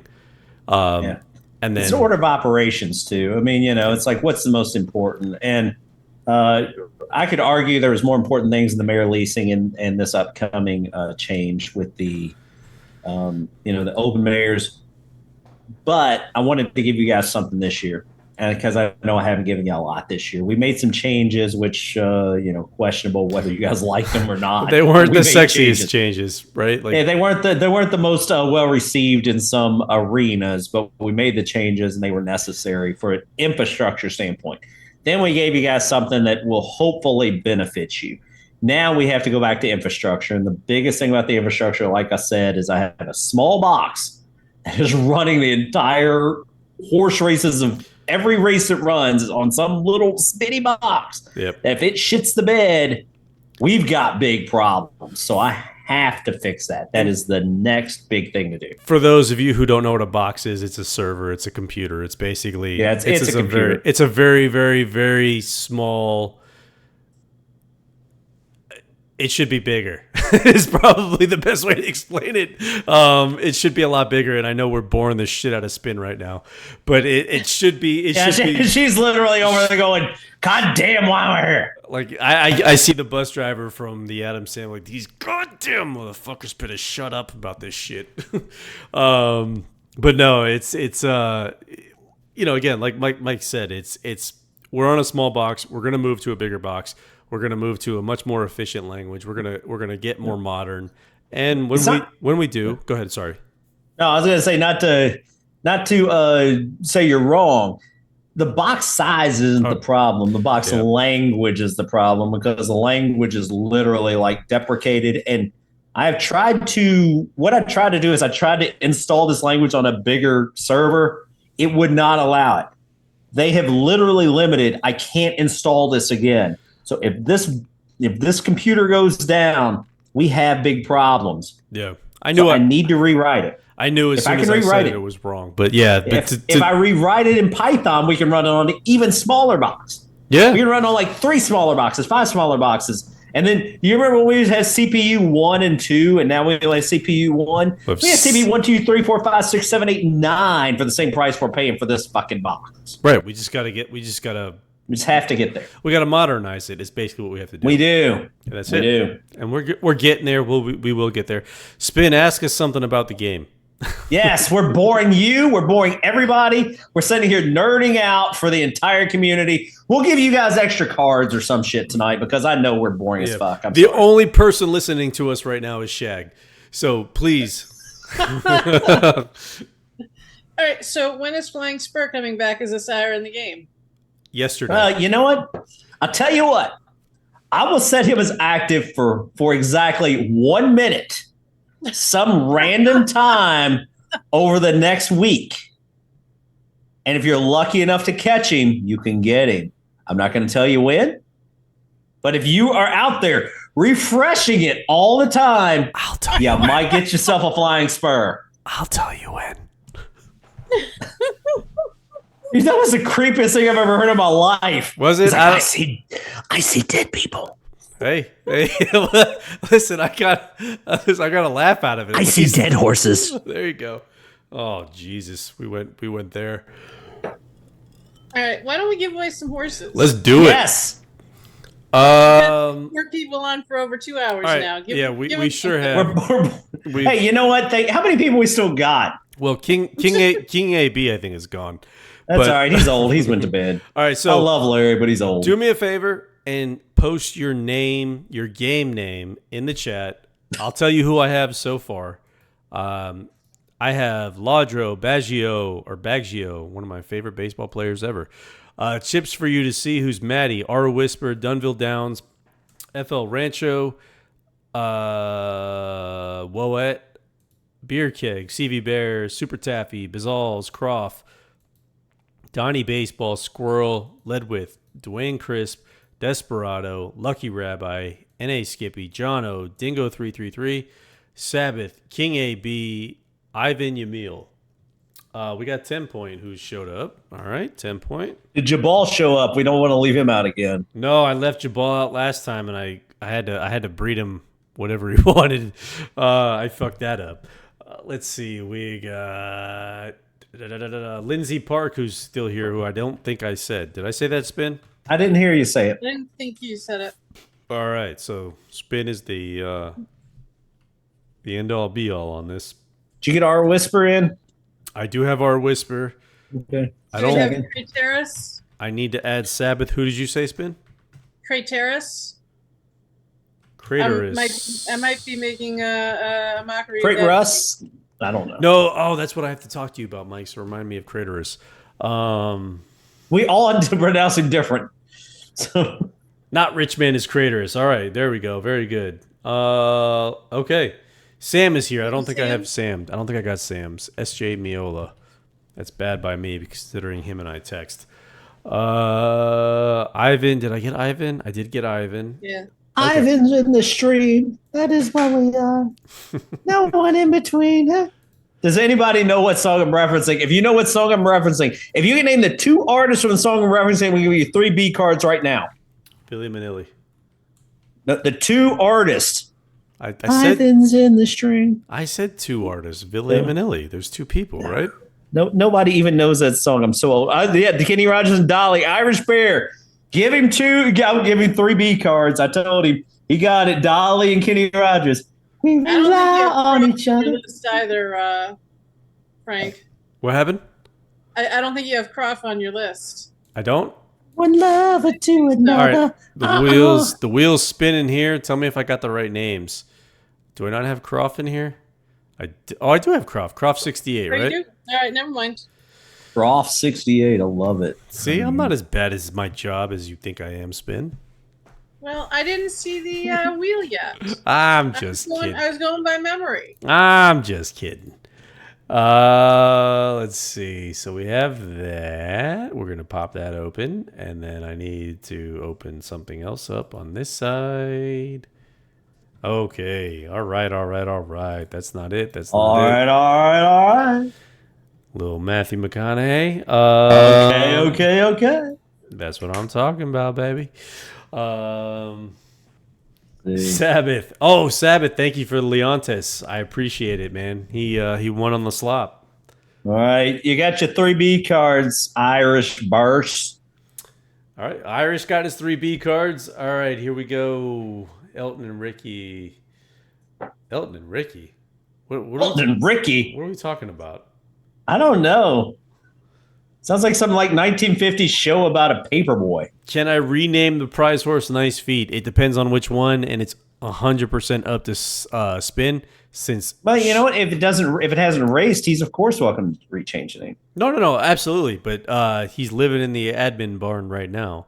So if Spin approves the name change, I'm down for it. But it's Spin's horse. I can't argue with nice feet. Yeah, that's true. As long as they've been taken. There you go. I'm not gonna lie. I got pretty feet. All right, let's go with. Are we ready to do the first spin? My feet are just awful looking. I look like I got like talons. See, I don't have that. Terrible. I'm sure there's a market for them, though, Mike. Oh, of course. I'll be honest with you. The problem with my feet is they're wide as shit. I should like wear the boxes instead of the shoes. I've got no arch to my foot at all. It's just like I've like got clodhoppers. Dude, I got hairless feet. Like the hair, it literally cuts off at my ankle and then it just goes straight baby, and I have no hair on my feet whatsoever. That's concerning. Yeah, it's like I'm Achilles. You got to see a doctor about that. I guess. All right, so we're gonna do the first spin here, and let me. The first spin is already here. We're doing the second spin. We're doing the second spin. Oh, hold on. We've got the first spin here as our guest. Log in as admin. Hold on a second, guys. Breeding. Right. Nope. Let everybody look at the wheel. Next bonus on? Just watch. He's posting in the chat. Say it again. Next bonus, is he on the wheel? He just posted in the chat. He's about to be. Let everybody look at the wheel before we spin it. Because we screwed this up last week horribly. Oh, yeah. If I missed you, you can 100% send me a message and probably get a free horse out of it. No, don't do that because people will be like, I was here. No, but I'll check it. Come on. Give me more credit than that. So we have Turfy Tycoon, who is written Tycoon by Monsoon, and Nijitsky. I can't say that name drunk. Spin, help me out. Nijinsky. There it is. Turfy Tycoon. That's the first one we're going to do. All right. Let's do Shag it. Said, I don't think I'm on it either, but that's fine. Who said that? Shag. Oh, Shag. Oh, no, I'm not leaving Shag out. Shag's my boy. Shag goes in. Anybody else? And someone Sabbath is on twice, and Raw Minsky is on twice, they say. But all right. Well, I've fucked this up royally. So there's Sabbath once. Oh, there's Sabbath twice. All right. Somebody's paying attention. Someone is paying attention. There's Sabbath 17 times. Trying to get Sabbath a new horse. It's not intentional. Who was the other one they said I did twice? You're a Rahababa Sabbath on twice. I don't Given question mark. No, it ain't Given on here. Given's not even in here. Yeah, so it's Given on here. Lucky Rabbi, maybe. Let's see. Somebody talking about their feet. I don't see anyone other than Sabbath saying he's on twice. All right, I kicked Sabbath off for the second time, so sorry about that, guys. Again, I'm human. My apologies. All right, flesh and blood. He's a man. He's only human. He's flesh and blood, a man. Wait, do you drink this way often? Do you drink this much often? Nah, not too often. No. You guys ready? Here we go. First spin. Here it comes. It's going to going on down to South Lindsay Park. Lindsay Park wins the first one. Let me mark that down. Where's Lindsay Park? I don't even have Lindsay Park on the list. There it is. I'm stupid. Hold on. All right, so Turfy Tycoon. Tried so hard and got so far, but in the end, you couldn't even find it. All right, so no, I found it. Turfy Tycoon goes to Lindsay Park, so there you go. That's a spin bred. Congratulations. The next one is going to be Written Dirty. And this is Written Tycoon, Stormcat. Written Dirty. It's going to be a Written Dirty. And Mr. Prospector. So this is the next one, guys. Let me cancel that. And let me find the spin wheel. And we're going to go ahead and spin this again. Y'all ready? And the wheel, make the deal. And now I'm gonna have a drink. What's the deal? Face the wheel. Hey! No bandit, no bandit. Mr. Rob Trebet. Oh! The rich get richer. Desperado. Written dirty, baby. Let's go. All right, so there you go. These are the gift horses. We don't have any more gift horses at this point. Do you want to do B cards, Mike, or what did you think? Yeah, I can do a couple B cards. Or we can do sire shares. It's up to you. Let's do some B cards. Does anybody want Omar got? I'll give him that. Nobody wants that. Let's just be honest. Let's see. Should we do trivia? Nobody likes trivia. We got to spin the wheel. Nobody likes trivia. No, let's do this. Oh, well, I just spun the wheel by accident, but I was going to say. Turn it on. Whoever it lands on, we'll give him 3 B cards. Ivan gets 3 B cards. All right, Ivan. Congratulations, Ivan. Your mistake, or my mistake, is your benefit. Yeah, what's his? It doesn't sound like his master savers. Ivan Mal. Ivan Yamil. Yeah, how do you spell that? IvanYamil. Okay. No, it's close. You were close.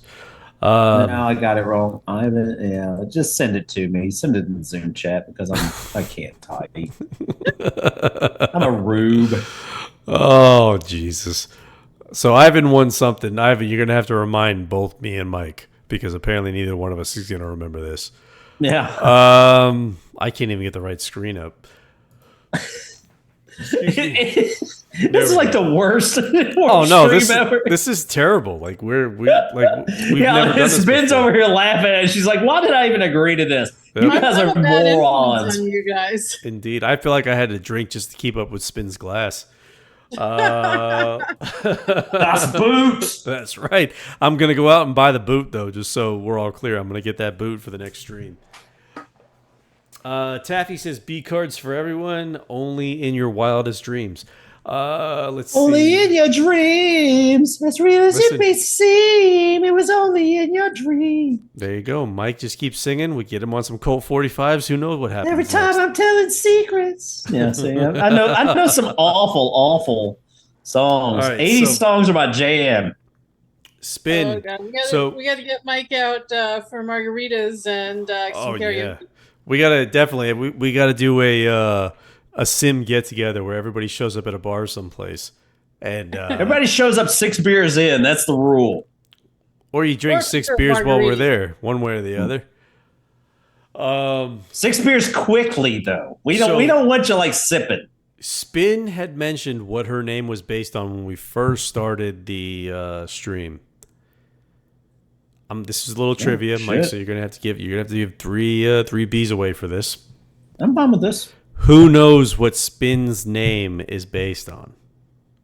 See, that's actually a great trivia question. I like that. Listen, I'm good for one every now and then. Sam. Eliza. Oh. Oh, the one, the only, the squirrel got it. Squirrel got it. There Squirrel's we go. Here? Squirrel's here. Yeah, she's been in and out of chat. Squirrel, where's she at? She's like old school. Love me some squirrel. We gotta get squirrel. We all love squirrel. We gotta get squirrel on the Zoom. I'd love to have her on here. I haven't seen. Yeah, squirrel's one of my favorite people. I say we do a spin, squirrel, Mike, Frank Zoom next time. That's my opinion. I think we got to get Roxy Ken on there too. Since Roxy, let's throw him in. Yeah, the more the merrier. We got to get the whole BTB staff on. Let's do it. I'm cool with this. So who won? Was it Squirrel? It was Squirrel. Oh, Squirrel won. Okay, very good, very good. So Squirrel gets the B cards. All right. Well, I hope you're keeping track of this. So I've got. Oh, wait. Hold on a second. Hold on. Let me back up. Who won the B cards? Squirrel won B cards. Ivana Mill, but I don't know. We got the name right. No, we did. I'll shoot you the name. Yeah, I'm screwing this up with the. Oh, I see what I'm doing because I'm a moron. I am too because I did the first stream and I shorted him on creds. All right, let me get Squirrel here. So Squirrel, I've got Squirrel done. Now there we go. Yvonne. So let me see. Anna, he is completed. Okay, so is a Squirrel and even What? It's just Squirrel and Ivana Mill, if I get their name right. Is that who we owe? We owe Squirrel, and we owe Ivan Yamil. Yep, got him. Got him. All right. Okay. Yup. I'm just here driving the bus. That's right. Running over people like a damn savage. This is the portion where Spin should ask as many questions as possible because she can clearly take advantage of our inhibition to more honesty, not hide information right now. I'm going to give away 3 more B cards for something really stupid. All right. So you come up with a stupid question, and what I'll do is I'm going to give away a sire or not a sire, I'm sorry. I'll give away a complete breeding of whoever wins the spin's choosing. All right. Fair? I'm going to make this a very easy question. So this comes down to like speed. Are you Lightning McQueen? Do you have a need for speed? Here we go. Indeed. What color is Frank's shirt? Oh, it's not even on the screen right now. That's a great fucking question. Oh my God. I don't even know the color. Go ahead. Woet got it. All right, there we go. Good shit, it's done. Woet got it. All right. So you're giving away three Bs for that, right? Yeah, 3 Bs and we're looking good. All right, so I'm going to do a random spin here. And when I randomly spin, this is the caveat to this is the only way you get your sire, or the only way you get your breeding, excuse me, is if you PM me on Slack.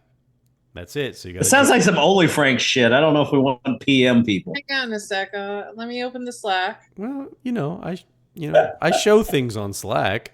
So that's not legal. I don't think it's probably not legal. But listen, it gets us 40+ viewers. I hope. So we got 44 up tonight. I'm pretty impressed. It had nothing to do with you and I. It had everything to do with Spin. That's exactly what it was. Yeah, we got to figure out who else we want to get on. We got to juice the ratings. Playing for it to do the spin me right round, but I'm not going to do that because people are. I told you, you got to learn some Pearl Jam. Spin the black circle. Exactly. Well, I'm not a Pearl Jam fan. I'm not a Pearl Jam fan. Slack is for work, and I can't have my worlds collide.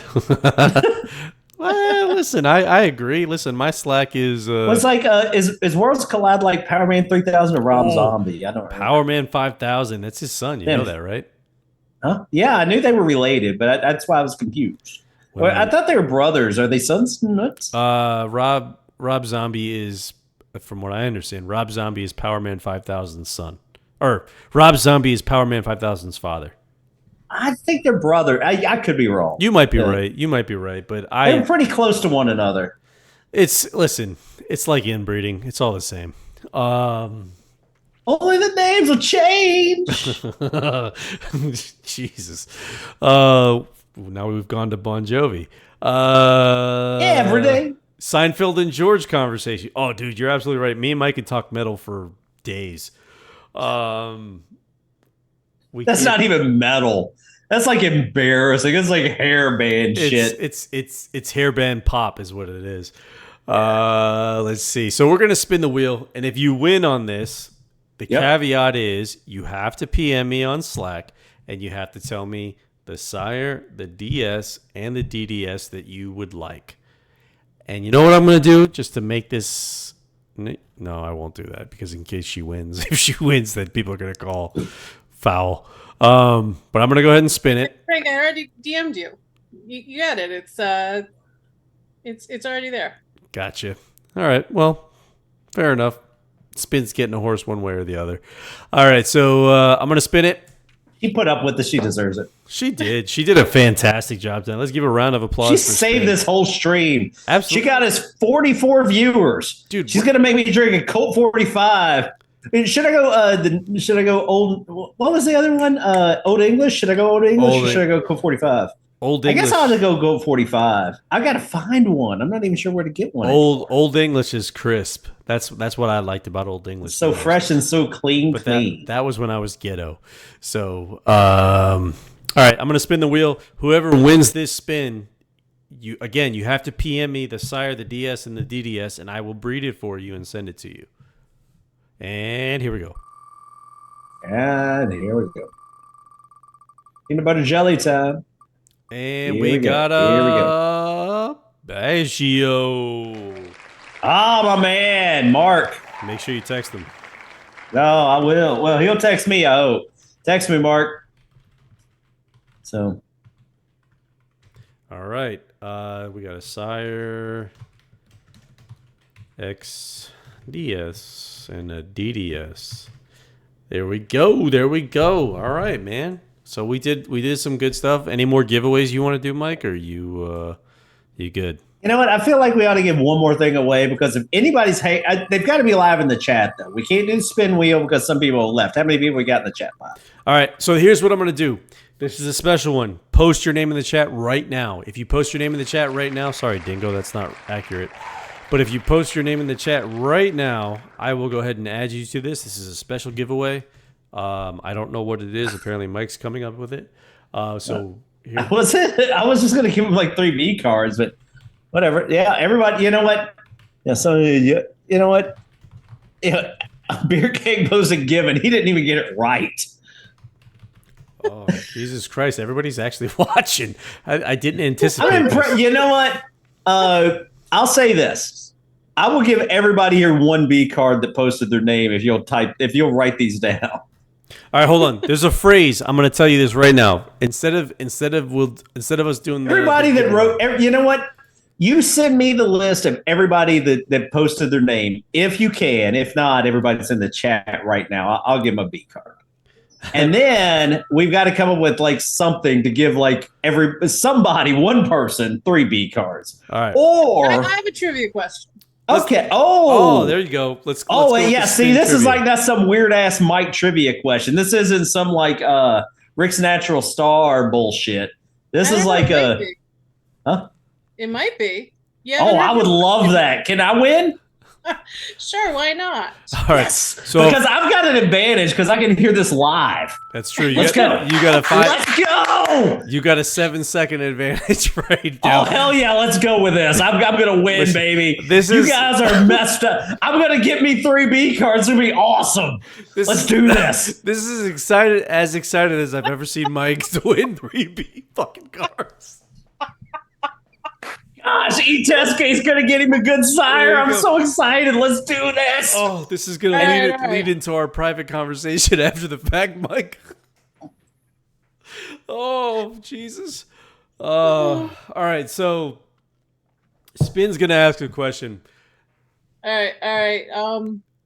What horse has made the most appearances at the Breeders' Cup? As a sire? Nope. As a horse? As a running horse? The most years. Cryolito. Nope. Ooh. Oh, 10-point got it. Oh, damn, that was quick. 10 points good, man. 10-point knows. All right, so 3 Bs to 10-point. Not 10 points, but 3 Bs. It's it looks Channel good. Maker. He could run again this year, too. Really? Yep. Gosh darn it. I thought I have a 7-second advantage, and I'm like over here like pooping the bed. I had no fucking clue, to be honest with you. So here's what I'm gonna do because disappointed. I almost had a good horse in my stable. I could have bred an A horse that Omar got. Actually, I couldn't because I had to change the rules. Then people would like claim me for cheating if I like took my horse off of mare breeding, and then I changed the rules. Right. Either way, I'm going to figure this out. I promise I'll figure out the memories. All right. I got to apologize to Dingo though. He points out that the overseas viewers didn't have a chance on that one. So I'm sorry, Dingo. You know you're my favorite. So hold on. BTB articles about crazy stuff that make me laugh. And again, I want to put this out there too, right? Like, because we're just, we're bullshitting right now, but you can definitely send me trivia questions. I mean, you won't be eligible for them because I'll know your name, but you can send me trivia questions and I'll ask them on stream. So that is a thing. But what I am going to do is I'm going to do a random spin here, and the random spin is going to be for whatever Sire, DS, or DDS that you want. Oh, shit. Okay. You're going there. All right. I'm here for it. Let's see what we got. Listen, Mike gave me full access, so I'm ready to fuck shit up. We got dude. I'm gonna just name the names that we have here. We got Ladro, Baggio, Maddie, R Whisper, Dunville Downs, which for some reason always reminds me of Trailer Park Boys, FL Rancho, Woet, Beer Keg, CV Bear, Super Taffy, Bizalls, Croft, Donnie Baseball, Squirrel, Ledwith, Dwayne Crisp, Desperado, Lucky Rabbi, N.A. Skippy, Jono, Dingo, Sabbath, King AB, Ivan Yamil, my boy, 10 Point, Lindsay Park. We got Sabbath, Craterus, SJ Miola, who's Sam, and that is the end of it. Did I say Sabbath a second time by the chance? Did I say Sabbath twice? Oh, I did say Sabbath twice. Oh, I did it again. Oh, you know what? I copy and pasted. That's my bad. I'm gonna do it. All right,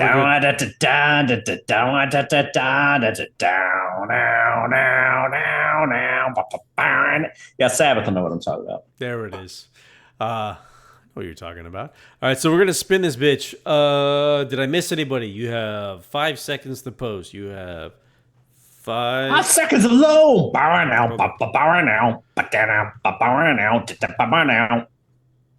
do I open? There we go. You got Nobody's gonna give me any Pantera love. I'm really disappointed. You're missing me again. 3, 5 minutes alone. Shag. 2. That is. I missed Shag. That's what he said. Damn it. God, I'm just gonna give Shag a fucking horse at this point. Give him Omar got Shag deserves it. 3.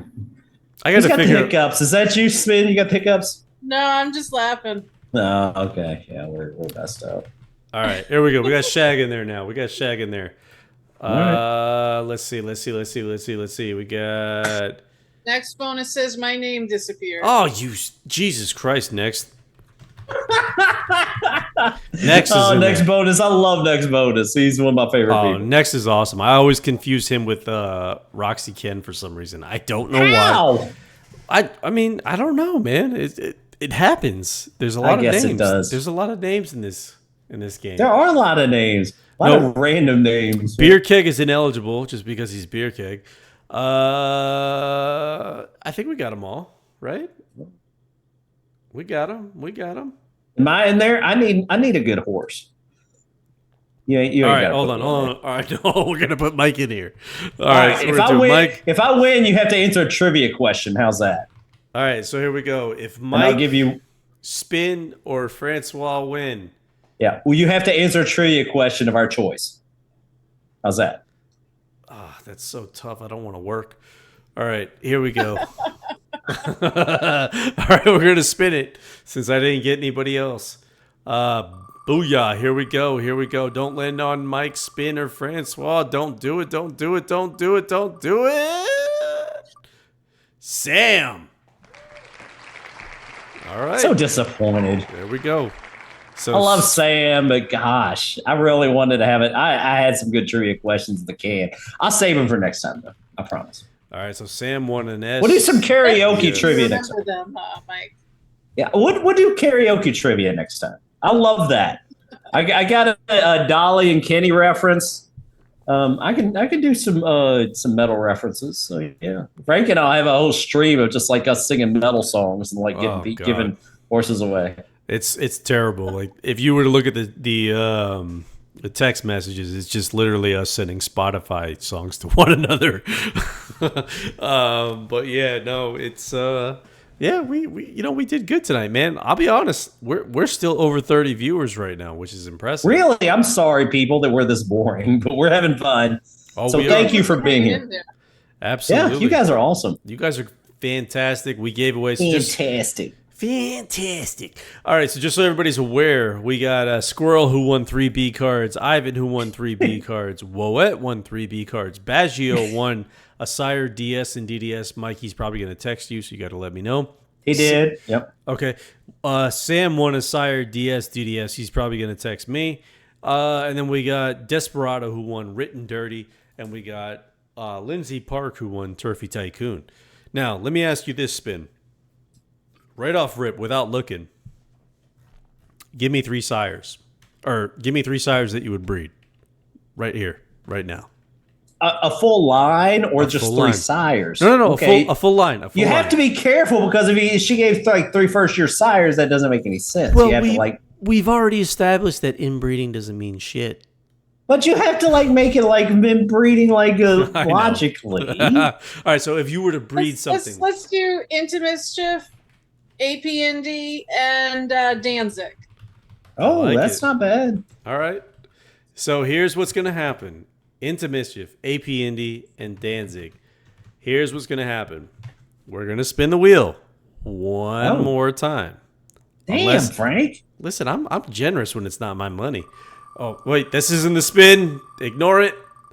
Hold on. To hide it, just don't fucking show it. It's gone. Whew.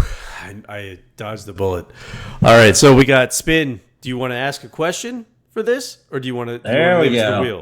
Let's spin the wheel. Let's keep it fair. All right. No, spin the wheel randomly before you spin the wheel. Land on Mike, so he ends up with a good horse in each. Yes. Just so everybody's aware, me, Mike, and Spin are eligible for this horse. So if one of us, I'll give this horse away if I win it. It was actually Beer Keg originally, but that wasn't the spin that counted. Sorry, Beer Keg.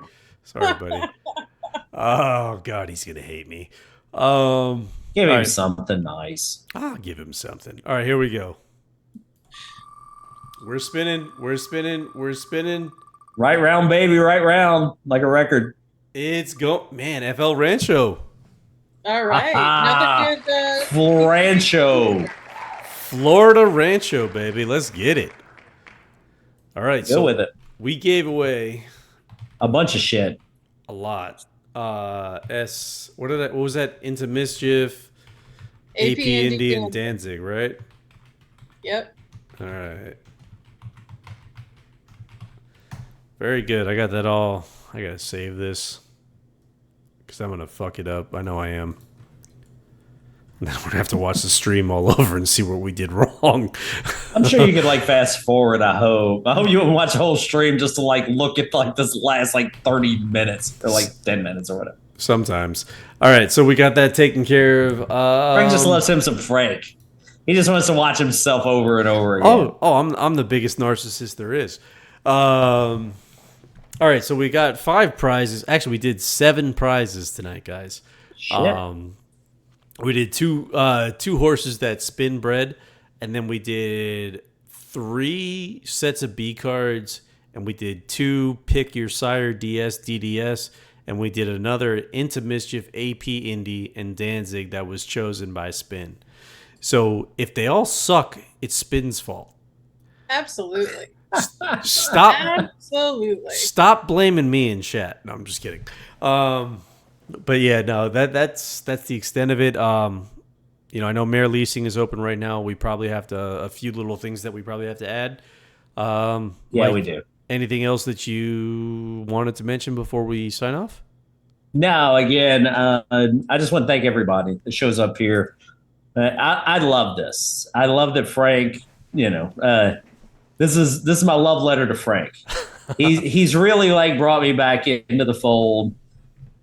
I need more beer. Send me beer. It's hard, man. I mean, I'll be honest with you, I code a lot. Coding's not fun, but it's also fun, but it's hard to do everything. Frank has really given me the opportunity to add some new things to the game that I just didn't have time to do. I appreciate it. Thank you. I love adding things to the game.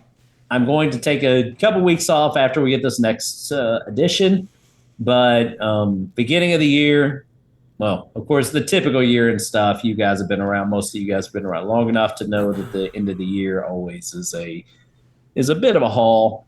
and we'll get around to it. And then we're going to really try. I won't make any promises, but hopefully next year we will have the new version of the website up, a lot more cell phone applicable. And then also we'll be able to have a whole bunch of stuff a lot quicker. Frank is becoming a lot more. He's starting to understand the code a lot better, and he's going to be able to make changes as well as me, and it's going to be a lot better. So thank you, Frank, for giving me the opportunity to put us in a position, because you know what, shit, I could die tomorrow.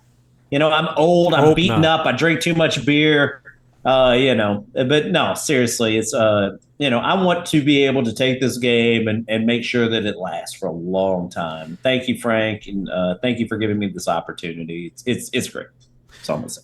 Thank you for having me, and I appreciate all the love and support. Like I said, we're trying to keep the game running. We're trying to keep things going, and Mike is the brain behind everything. And I guess at this point I'm kind of the face, but we're trying to move forward and get things in a position where this game will last another 20 years. So. Mike's doing a fantastic job. Scary, wouldn't it? It would be scary. I mean, we would outdo Madden. We would outdo MLB The Show. Like, we would outdo a lot of these, A-title games in a lot of senses, which is crazy. I'm pretty sure that simulatedsports.com, which is how this all started, the first one was simulatedsports.com, I think it's within like a couple months of Google. So I've been online almost as long as Google has. There you go. And again, yeah, it's crazy. It's not to overshadow anything Mike's done, man. Like not to be a nut writer or whatever, but it is what it is. Like, Mike has built an amazing product. It's lasted for as long as it has, and people play it, they enjoy it, they have fun with it. But the guy is talented. That's the end of it. That's the only thing I'll say, and I'll leave it at that. It's players, man. I love it. I love everybody here.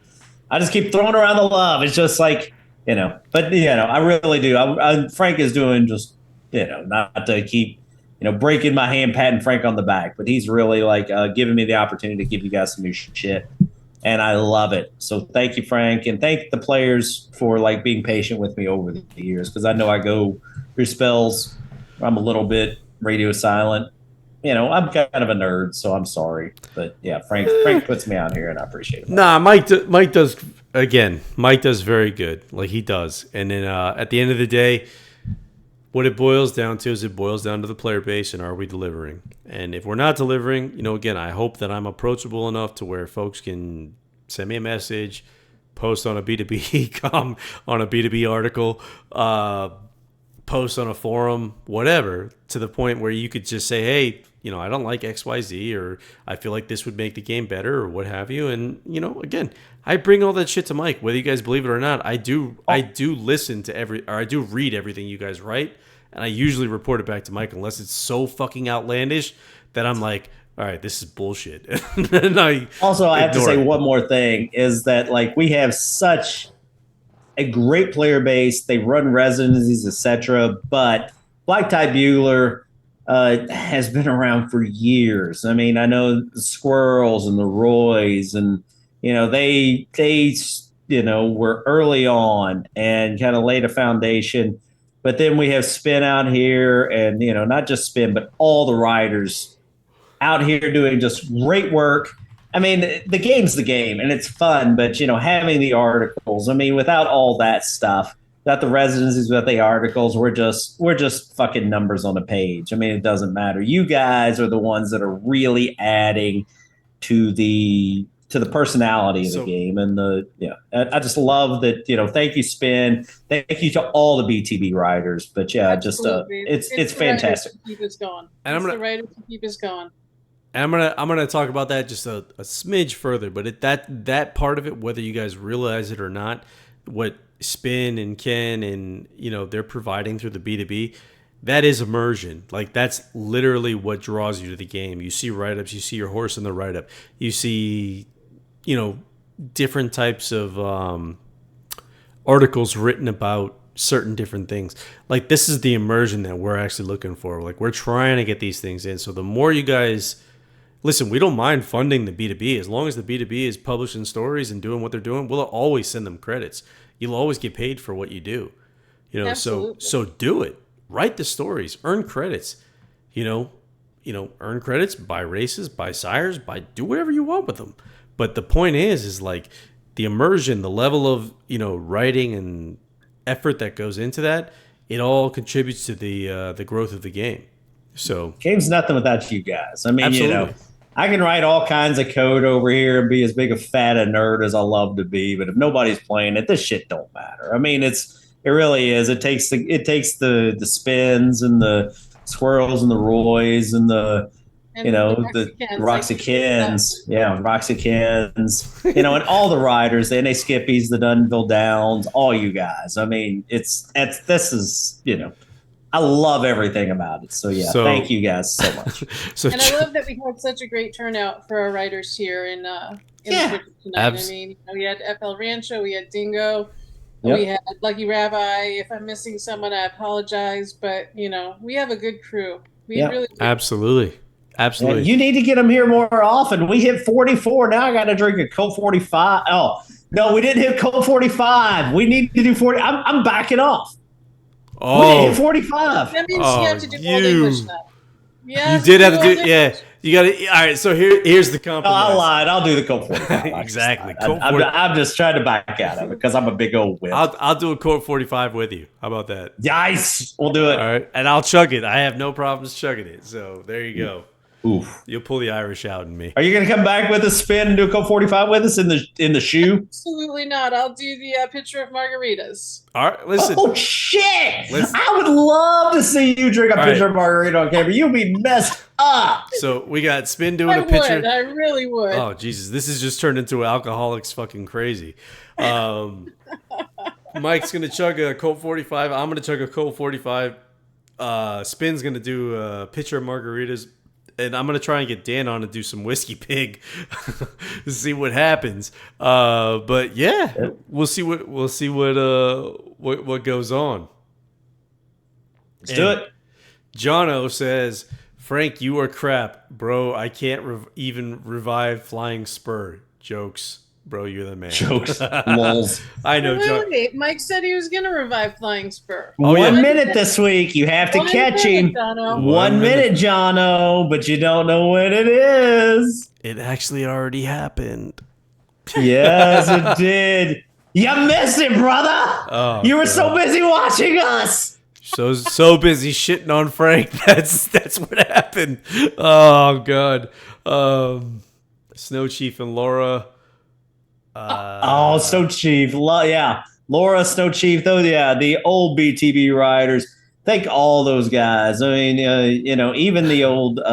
It started out as the sim racing forum. So all those cats, man. That's what Super Taffy just said back when it was the SRF.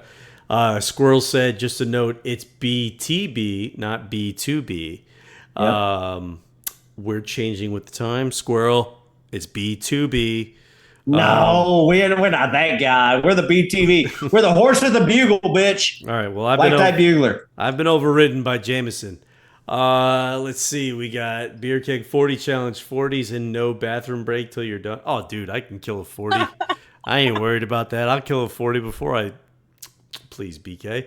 Come on, son. I know, right? God, like I'm not Irish. Let's go. Maddie says can't breed, but I'm not deaf. Not sure what that means, but I approve it. Taffy says whistle pig. Dwayne says that'll be a shit show. That's what we're hoping for. Vision. Just got off the rails now. Yeah, we're gonna have a good ass time. So what we got to do is we probably have to have like a sim holiday party at this point. We got to get whoever's interested and just get them in here, and we'll go live. We'll talk some shit, and hopefully we don't get banned. Yeah, we ought to do one of those streams where like we give to charity and shit. I'm down. Listen, I'm down. Can we do that? I love those. I mean, we could be monetized right now, but I haven't activated it. I don't want to go that route because then it hits bank accounts and everything else. But we could certainly set up something where we communicate with a charity and just say, hey. Oh yeah, I mean, if it's charity, I'm cool with that. Well, yeah, that's what I mean. Like we could, contact. We'll talk about it offline. Yeah, we'll figure. You know that shit. I don't. Know. I'm an old, decrepit man, Frank. I don't know that I don't know shit about fuck. So we're is that an Ozark reference? That is an Ozark reference. I don't know shit about fuck. There you go. That was I forget her name, but she was the best character.